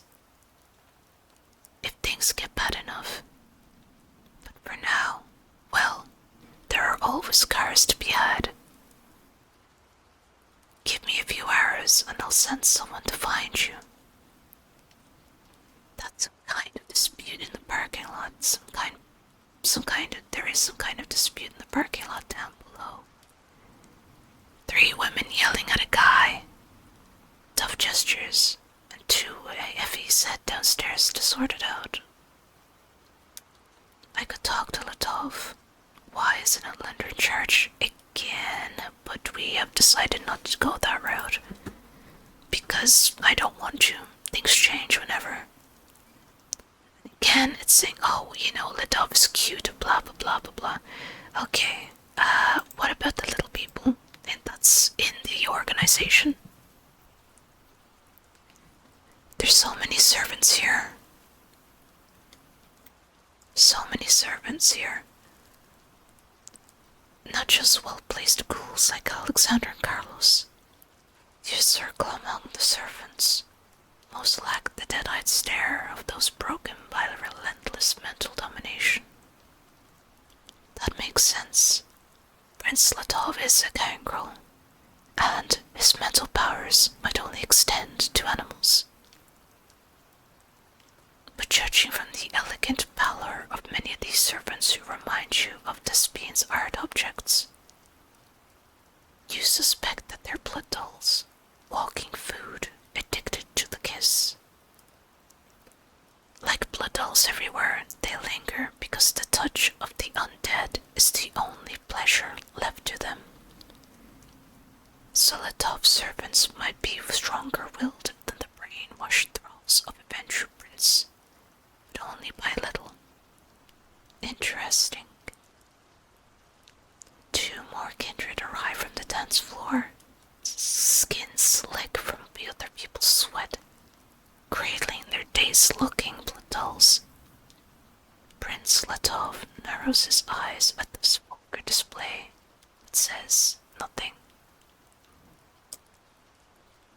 I guess I could, if I'm going to be able to ask a lot of these questions, or at least most of them, we could actually talk about why Outlander is in charge. But I also like the bird, and I'm going to ask about the bird. Her name is Riga, Prince Latov says. I named her after a city I always wanted to visit. The prince closes his laptop and gestures at the eagle, who hops onto his wrist. He holds the huge raptor aloft easily right next to his eye. We kindred are confronting a new dark age. The prince says, Riga is my light in the darkness. I see what she sees. The Ventrue, who likes to imagine they rule the Camarilla, have lost 2 clans now, including mine, because they can only give orders. They cannot listen. They cannot understand what their subjects want. The clan of kings never understood that a prince is not a king. Latov shrugs, and Riga returns to her cactus. Or maybe I'm wrong, he says. Maybe I'll end up staked and left out for the sun when the wheel turns again. I've tried to offer Tuxen something better than the old prince. Whatever was happening in the parking lot below has sorted itself out. The heavies are back upstairs laughing. You memorize their names and faces in case they're trouble later. Then circle the Elysium for a few minutes, getting a feel for the place. You cannot believe you're back in Tuxen. You wonder if anyone recognizes you. Beyond the rooftop, the city lights appear dim and washed out, as if seen through a black veil. Red brake lights from the highway look like a sluggish trail of blood. just call her. That's Dove, speaking in hushed but anxious tones to Prince Letov. You can't quite hear the rest of the conversation, but then the prince's genial smile vanishes. Dove withers at whatever he says next. Then the eagle swings its golden eyes back towards you. Ah, Pin, Prince Letov says, I told you I would have work for you. I need to send some emails, and they're not as easy as it once was. Come here. You were still a fledgling when the Second Inquisition burned through the centers of Camarilla power. Places like the Vienna Chantry, arcane fortress of Clan Tremere. You weren't important enough to draw the SI's attention. They've been quiet for years. Quiet enough that some kindred are starting to use phones and email to conduct their night work again, cutting into your business. But you know they're fools. The SI was never beaten. The Inquisition is just collecting information now, waiting for an opportunity to strike again. Prince Letov does not want them to give them an opportunity. You come highly recommended, he says, and I hate to see a proud member of Clan Toreador brought low by circumstances. I need you to run letters to a few cities near Tucson. Don't worry, there is nothing more than a single night's trip. How much? Why not use your magic bird? Not being sarcastic, I sort of want a magic bird. Well, let's see. I'm going to ask how much because we do need money. Or we could actually... See, here's the thing, we didn't want to be indebted to the prince, but we're also quite in need of a car. And the issue is, if we take the car, then that means I would be indebted to the prince. So, what is going on exactly? I have no idea. You know what? Fine, I'm going to give up the whole idea that we are trying to maintain something of the degree of where it's just like, hey, I need to not be indebted to the prince, and I need clothing. I decided I was not going to get good clothing. But we could also say, hey, you know, we need that car, and we do in fact need a ride. But we could buy one. That's the thing, we should have enough money to be able to buy one. So there is that fact. But nevertheless, I guess... I don't think... I think maybe I'll just ask how much. I'm not sure actually if I need...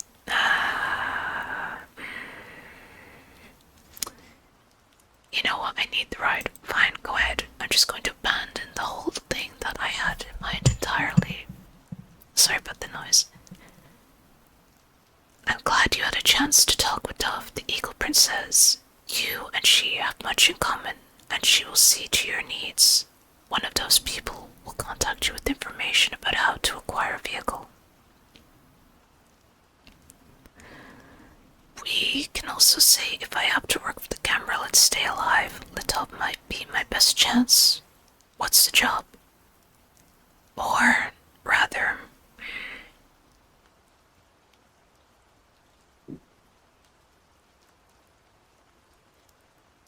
I guess I could also say I don't trust you, Prince Letov. Don't try to betray me. But that's not exactly good grounds either. But nevertheless... More of this shit, I'll do your jobs, but there are limits to what I'll stomach. I'm a driver, not a leg breaker. I'm not your weapon. I would like to go with this, but the thing is, there is the problem, or just the general, not really a problem, but we do have the issue of generally trying to understand what happens in the conversation next, it comes off rude as is. So, what if it comes out pretty nasty in general and it ruins the relationship with the prince that we have? It's not exactly a good one. We're still building one, but we don't really necessarily want to break it. And I don't fancy working for the Camerland and just trying to change it, because I don't see that actually helping anything.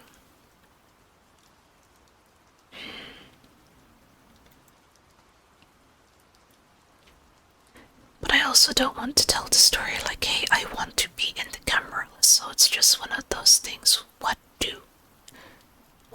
do is the big old question. I'm going to select option 3 and hope. I'm not asking you to be the princess, spreading his hands wide. I can break legs on my own, thank you. These are, for the most part, simple deliveries. He hands you a printout marked with 3 locations and 3 faces. You don't recognize any of the 3 faces, which is a relief. Maybe you can keep this professional. 3 people need to know about the final death of Jasper Knowles and the reduction of Rare Mouse's child to the state of white. He points to each face in turn. In video call, worked closely with Jasper after she escaped New York and showed up here. When Clan Tremere fell apart, so did their working relationship. But she needs to know about his destruction. She also needs to know that without Jasper Knowles' considerable private wealth funding her, she can no longer sustain her research, and she must return to Tucson. Should we tell her?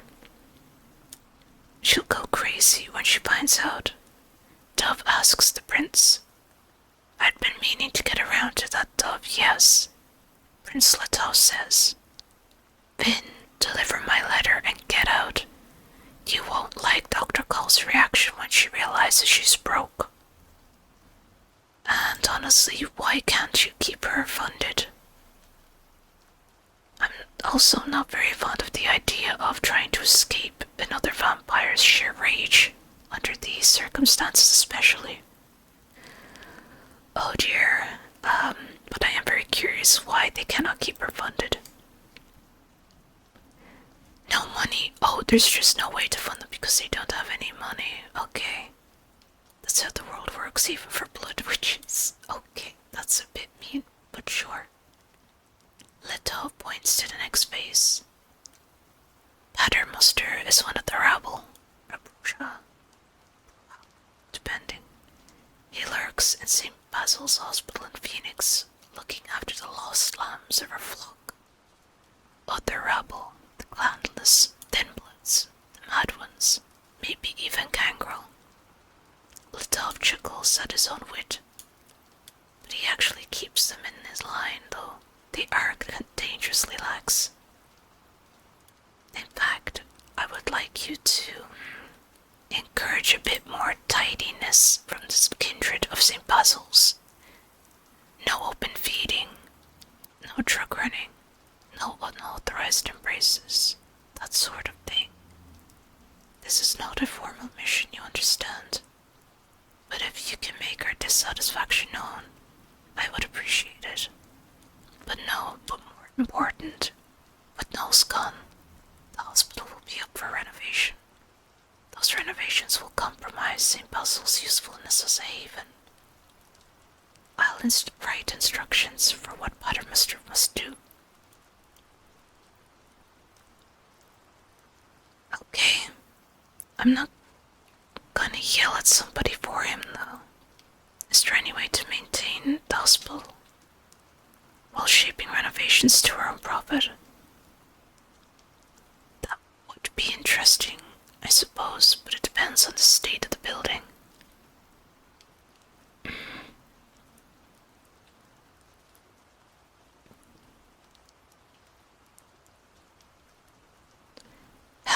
Okay. She's ambitious, Duff says with a little laugh, sticking to running messages, kid. Okay, sure. Leto glances at his second in command and continues. Finally, the Ventrue, Ellen Olive Corona, is at a migrant camp in Sierra Blanca, Texas. Prince Letov says, "You may remember that excitement a few years ago." Letov is referring to the final death of the Prince of Tucson, the old prince, a powerful blue blood manipulated into launching a crusade of purification against his clan's old rivals, including the rabble. She has since returned to the Camarill's good graces, since she provides much of the Southwest with blood, but her operation exists atop a mortal substructure that is profoundly politically unstable. Jasper knows his destruction will further destabilize that situation, and she needs to know. Feeding on migrants sounds horrific.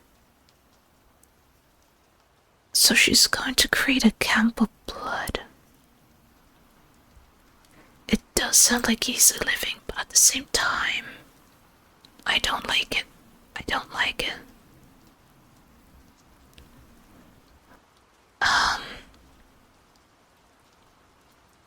don't want to get into Camarilla politics, though. Yeah. Prince Letov continues while he contemplated what kind of a political snarl some blue blood could drag you into. Anyway, 3 deliveries, $1,000 each. And you are welcome to feed in Tucson and every day or every city you visit for a year after finishing your final delivery, Letov says. But you will have to abide by my rules for neonates here in Tucson.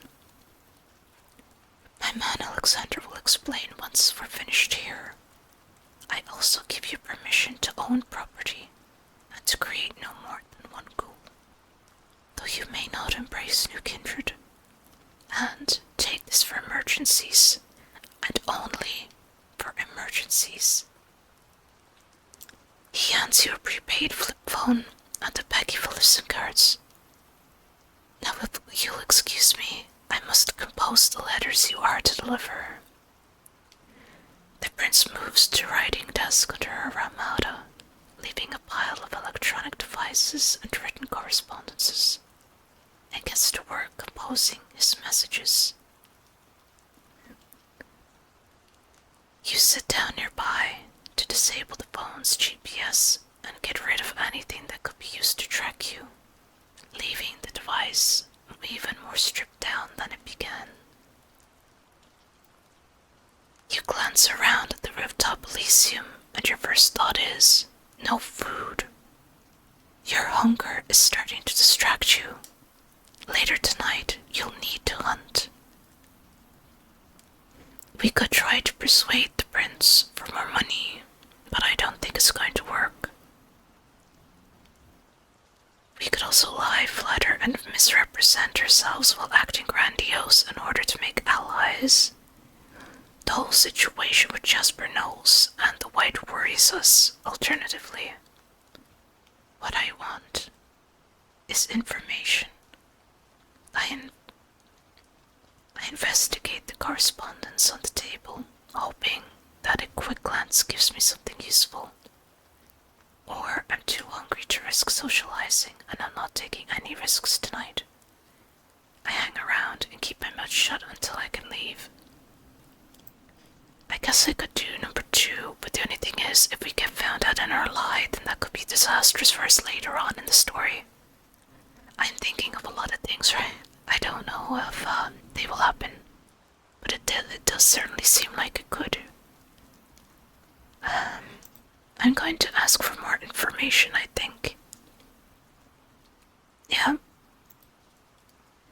You can't linger with so many eyes on you, and you dare not touch Prince Letov's papers. Many old-world kindred, you've learned, regard written correspondence as almost sacred. I but you don't want to find out what infuriates this prince. Still, what did Knowles do?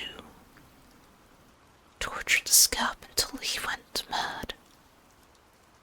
Conduct some kind of experiment or ritual. The possibilities are endless and chilling.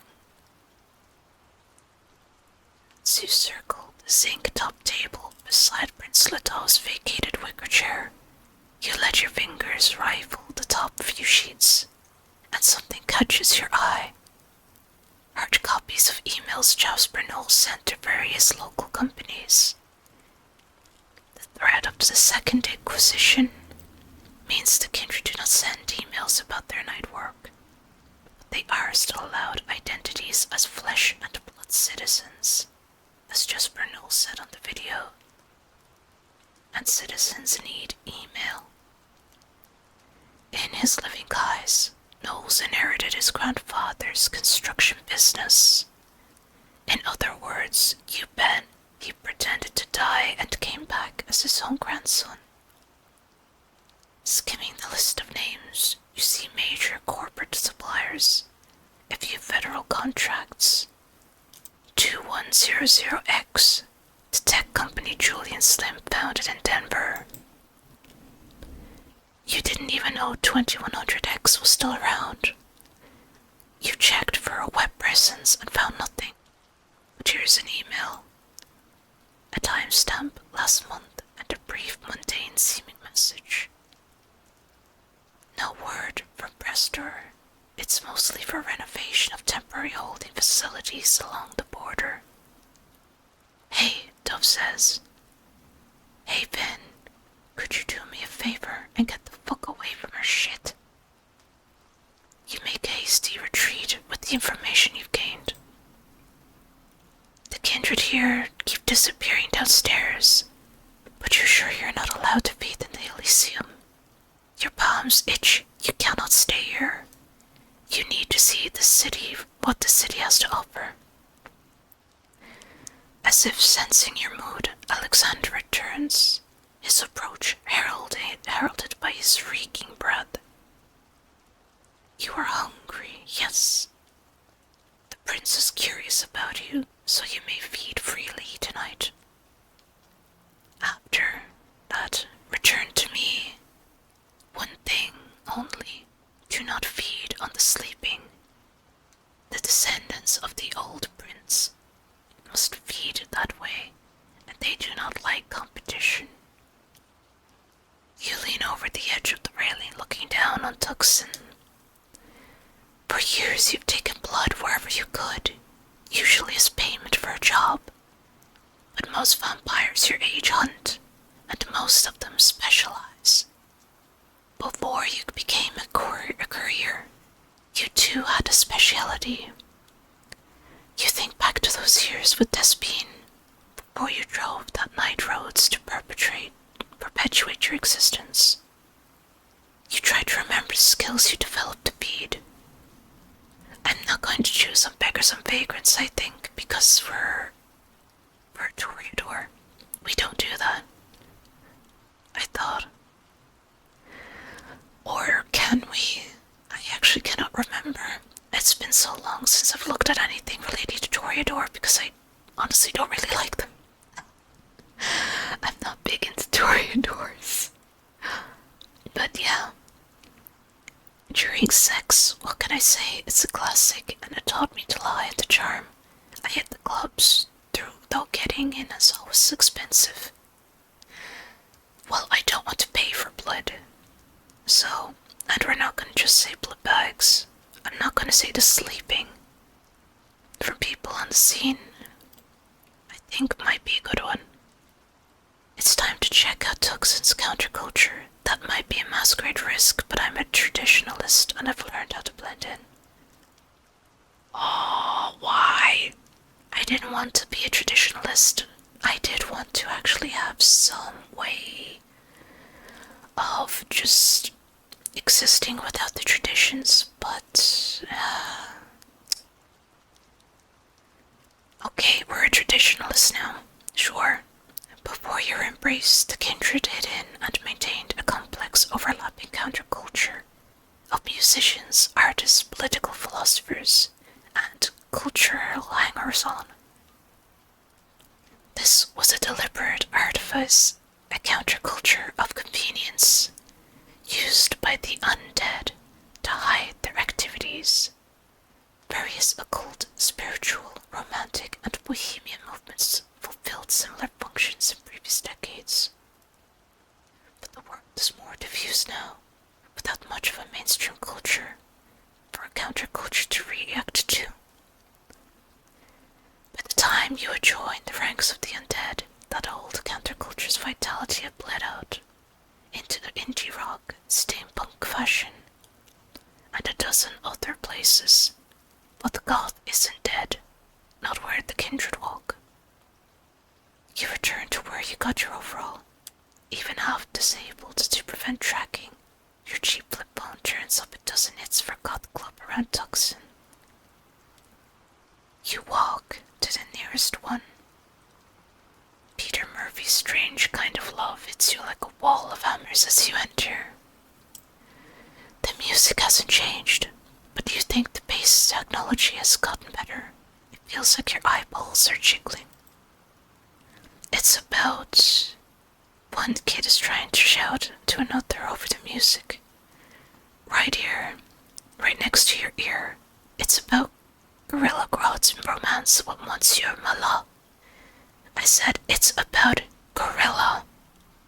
This will not do.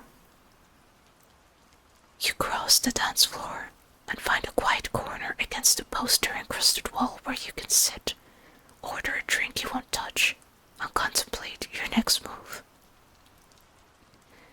You're not here for sex, but the hunt is an aesthetic experience for you nonetheless.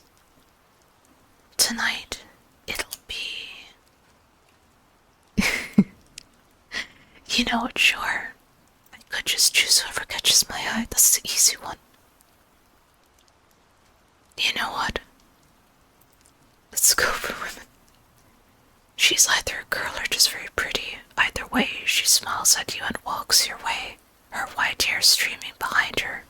Her black t-shirt reads, "Superhuman strength and reflexes, genius-level intellect, use of guns." "Do you dance?" she asks. "No," you say. She smiles and sits down, and you know you've found tonight's meal. Away from the thrumming bass, you're able to talk, or rather, to listen. Your appearance has already captivated her. Maybe she used to be a blood doll. There's a hardness around her eyes, despite her youth, that speaks of loss and betrayal. But people don't need a vampire to make them look like that.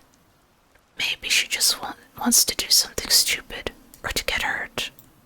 You can offer both. You make your offer. She smiles and waves you back into a hallway with padded black walls. There's no one here except the two of you and the black light. "So," she says, laughing a little nervously, "how do we do this?" You sink your fangs deep into her neck. She rides for a moment, terrified, and you can feel she's never been kissed before, but you don't stop. And then you realize you can't stop. It's been too long and your beast is too strong. Your brace hands run through your hair, then beat on your shoulders trying to pull you off. You shove her against the padded wall and drink your fill. Any other night and you'd be disposing of a corpse, just before you lose yourself in the ecstasy of the kiss. The door further down the corridor bangs. You rip your fangs out of her throat, but no one is there. Still, the urge passes. You're in control again, sated. You lick her throat, and the puncture wounds disappear. She slowly slides down the wall. Shit, she's lost a lot of blood. You don't want to leave a corpse your first night in Tucson. You feel around in the darkness for her purse, call 911, leave it to ring, and walk away. It won't always be that easy, you think as you sit on a park bench, sluggishly moving there's stolen blood around your body. New vampires always have fun for the first few nights, but then other kindred learn about your tricks. Or hunters notice statistical anomalies, or the herd itself instinctively reacts to the invisible predator in their midst. But tonight, you feel good. A Lotus's spread turbo in powder blue rolls up to the curb, blaring synthwave loud enough to scare the crows. The driver flings a parcel your way. When you pick it up, he peels out. The parcel contains a card for a pawn shop written on the back, Cars. There's also an extended stay ticket for a parking garage, with a 4-digit code written on the back, so it looks like you have a place to park. Even after midnight, it feels dangerous to run across the wide palm tree-lined boulevard that leads to your destination. You need a car. You're itching like earlier when you needed blood, only now the need is to move fast, to stop fighting the shape of the city and start flowing through it once you do. By the end of tonight, you either need to buy a car or learn how to turn that bad, because Tucson is no place for pedestrians. Covenant Pawn Shop is wedged between an auto repair shop and a nail salon across from a tile max. Signs read cash for guns, we buy gold, and closed. You step into the sad, dusty spiritual void of the pawn shop. You pass PS4 games, bedazzled purses, a glass case full of rings, regalo perfecto, and enough rifles to conquer Belgium. The first thing you do is stock up a few necessities of your trade. Beautiful bags and rucksacks, a mini crowbar for a small folding knife, a folding shovel, a hacksaw, some lockpicks, matches, cord, electrician's tape, a flashlight, a blood and tissue kit, spare USBs, and a portable toolkit. You stop at the knives because you recognize the silver knife in one display case. Jasper Knowles was holding it before he was killed. Or maybe it's just a knockoff of some movie prop or something, you can't be sure. But that's weird. Behind the display case with the knives is a pretty young woman with choppy blonde hair and Victorian replica railway glasses. She's peered over those sunglasses to watch you like a hawk since you pushed through the closed sign and walked in. You know that reaction. She recognizes a predator, but doesn't know exactly what kind. So this place is tangentially connected to the Tucson Camarilla. It and she are independent and kept that way because they're useful. When you get closer, the young woman leans close, studying your overall. Her bare arms are covered in HR geeker tattoos, sinuous biochemical figures in shades of black, gray, and green. Finally, she says, "Miguel sent you." It's not quite a question and not quite a statement, and you have no idea who Miguel is. Maybe of Dove's servitors. You did ask the prince and second in command, Dove, about getting something to drive. Whatever, you nod. Call me Helena. Let's get you set up. She throws a red leather jacket on over her tattoos. She makes sure you can see the Glock on her shoulder holster. The cars are waiting out back. A rusted chain link fence divides Covenant Pawn Shop's parking lot from a row of rusted Quonset huts.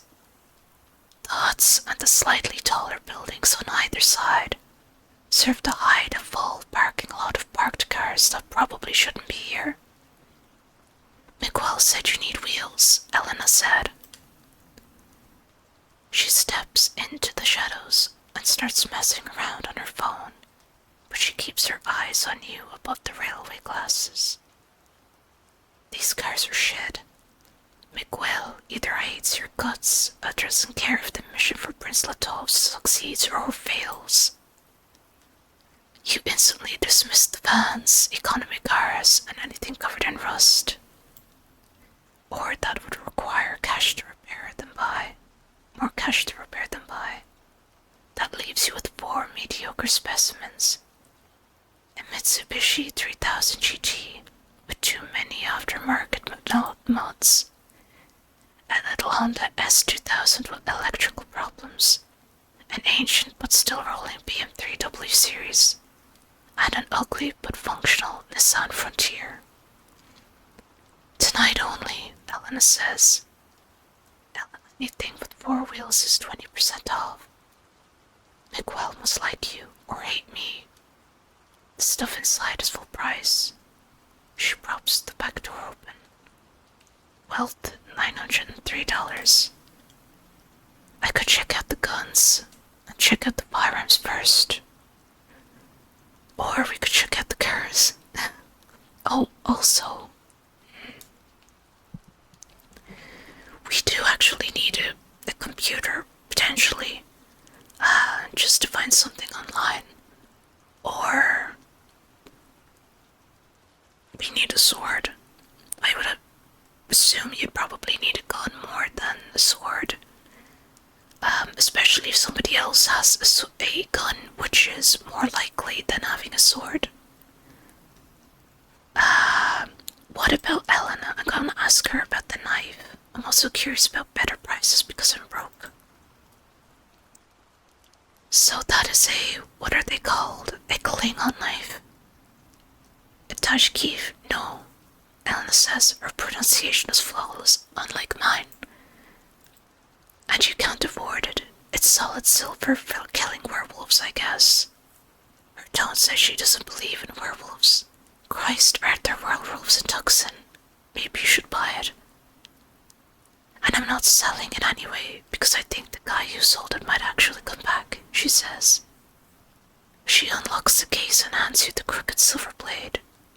This has to be the one that Tremere was holding in the video. Elena goes back to messing around on her phone. Okay, we could chat her up a little bit more, or we could just go back to shopping. There is always that.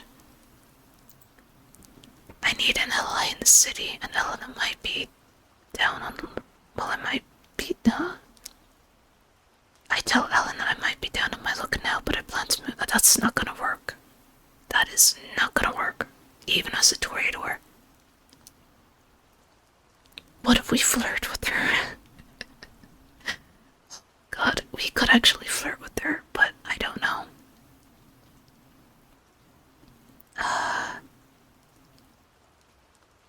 We could... I don't want to use all specs or anything like that. I don't want to use blood.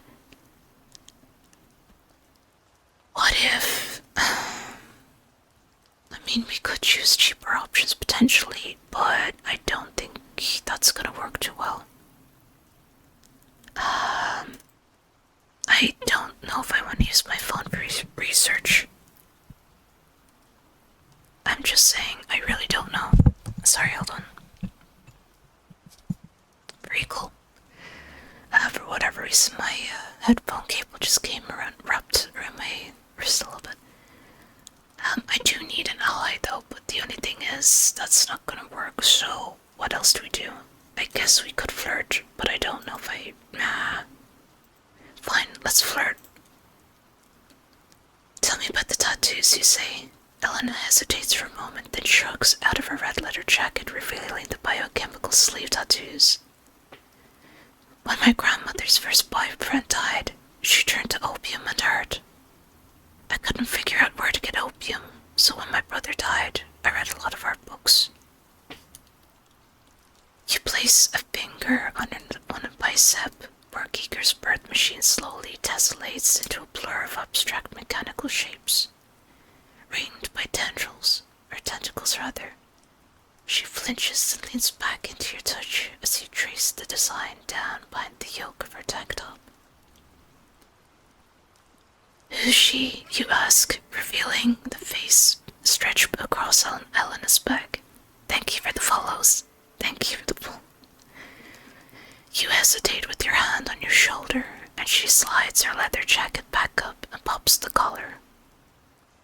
You're going to be in Tucson for a while, she asks. Yeah, you say. Give me your phone. You watch her carefully, fearing anything that might let someone track you. But she just enters her number. Don't contact me if you're in trouble, Elna says.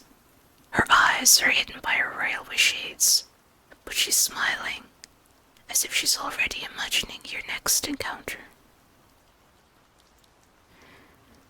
And I think we have had a little bit of time here to say that we can come back to this another time, because given that it's almost a 2.5-hour mark, I want to read you all a bedtime story.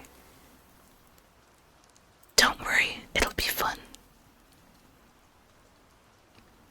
So the next bedtime story that I'm going to show you is... hopefully it appears. There it is. Go the Fuck to Sleep by Adam Mansbach. Illustrated by Ricardo Cortez. The cats nestle close to their kittens now. The lambs have laid down with the sheep. You're cozy and warm in your bed, my dear. Please go the fuck to sleep. The windows are dark in the town, child. The whales huddle down in the deep. I'll read you one very last book if you swear you'll go the fuck to sleep. The eagles who soar through the sky are at rest, and the creatures who crawl, run and creep. I know you're not thirsty. That's bullshit. Stop lying. Lie the fuck down, my darling, and sleep. The wind whispers soft through the grass, hun. The field mice, they make not a peep. It's been 38 minutes already. Jesus Christ, what the fuck? Go to sleep. All the kids from daycare are in dreamland. The froggy has made his last leap. Hell no, you can't go to the bathroom. You know where you can go. The fuck to sleep. The owls fly forth from the treetops. Through the air they soar and they sweep. A hot crimson rage fills my heart, love. For real, shut the fuck and sleep. The cubs and the lions are snoring, wrapped in a snuggly heap. How is it you can do all this other great shit, but you can't lay down and go the fuck to sleep?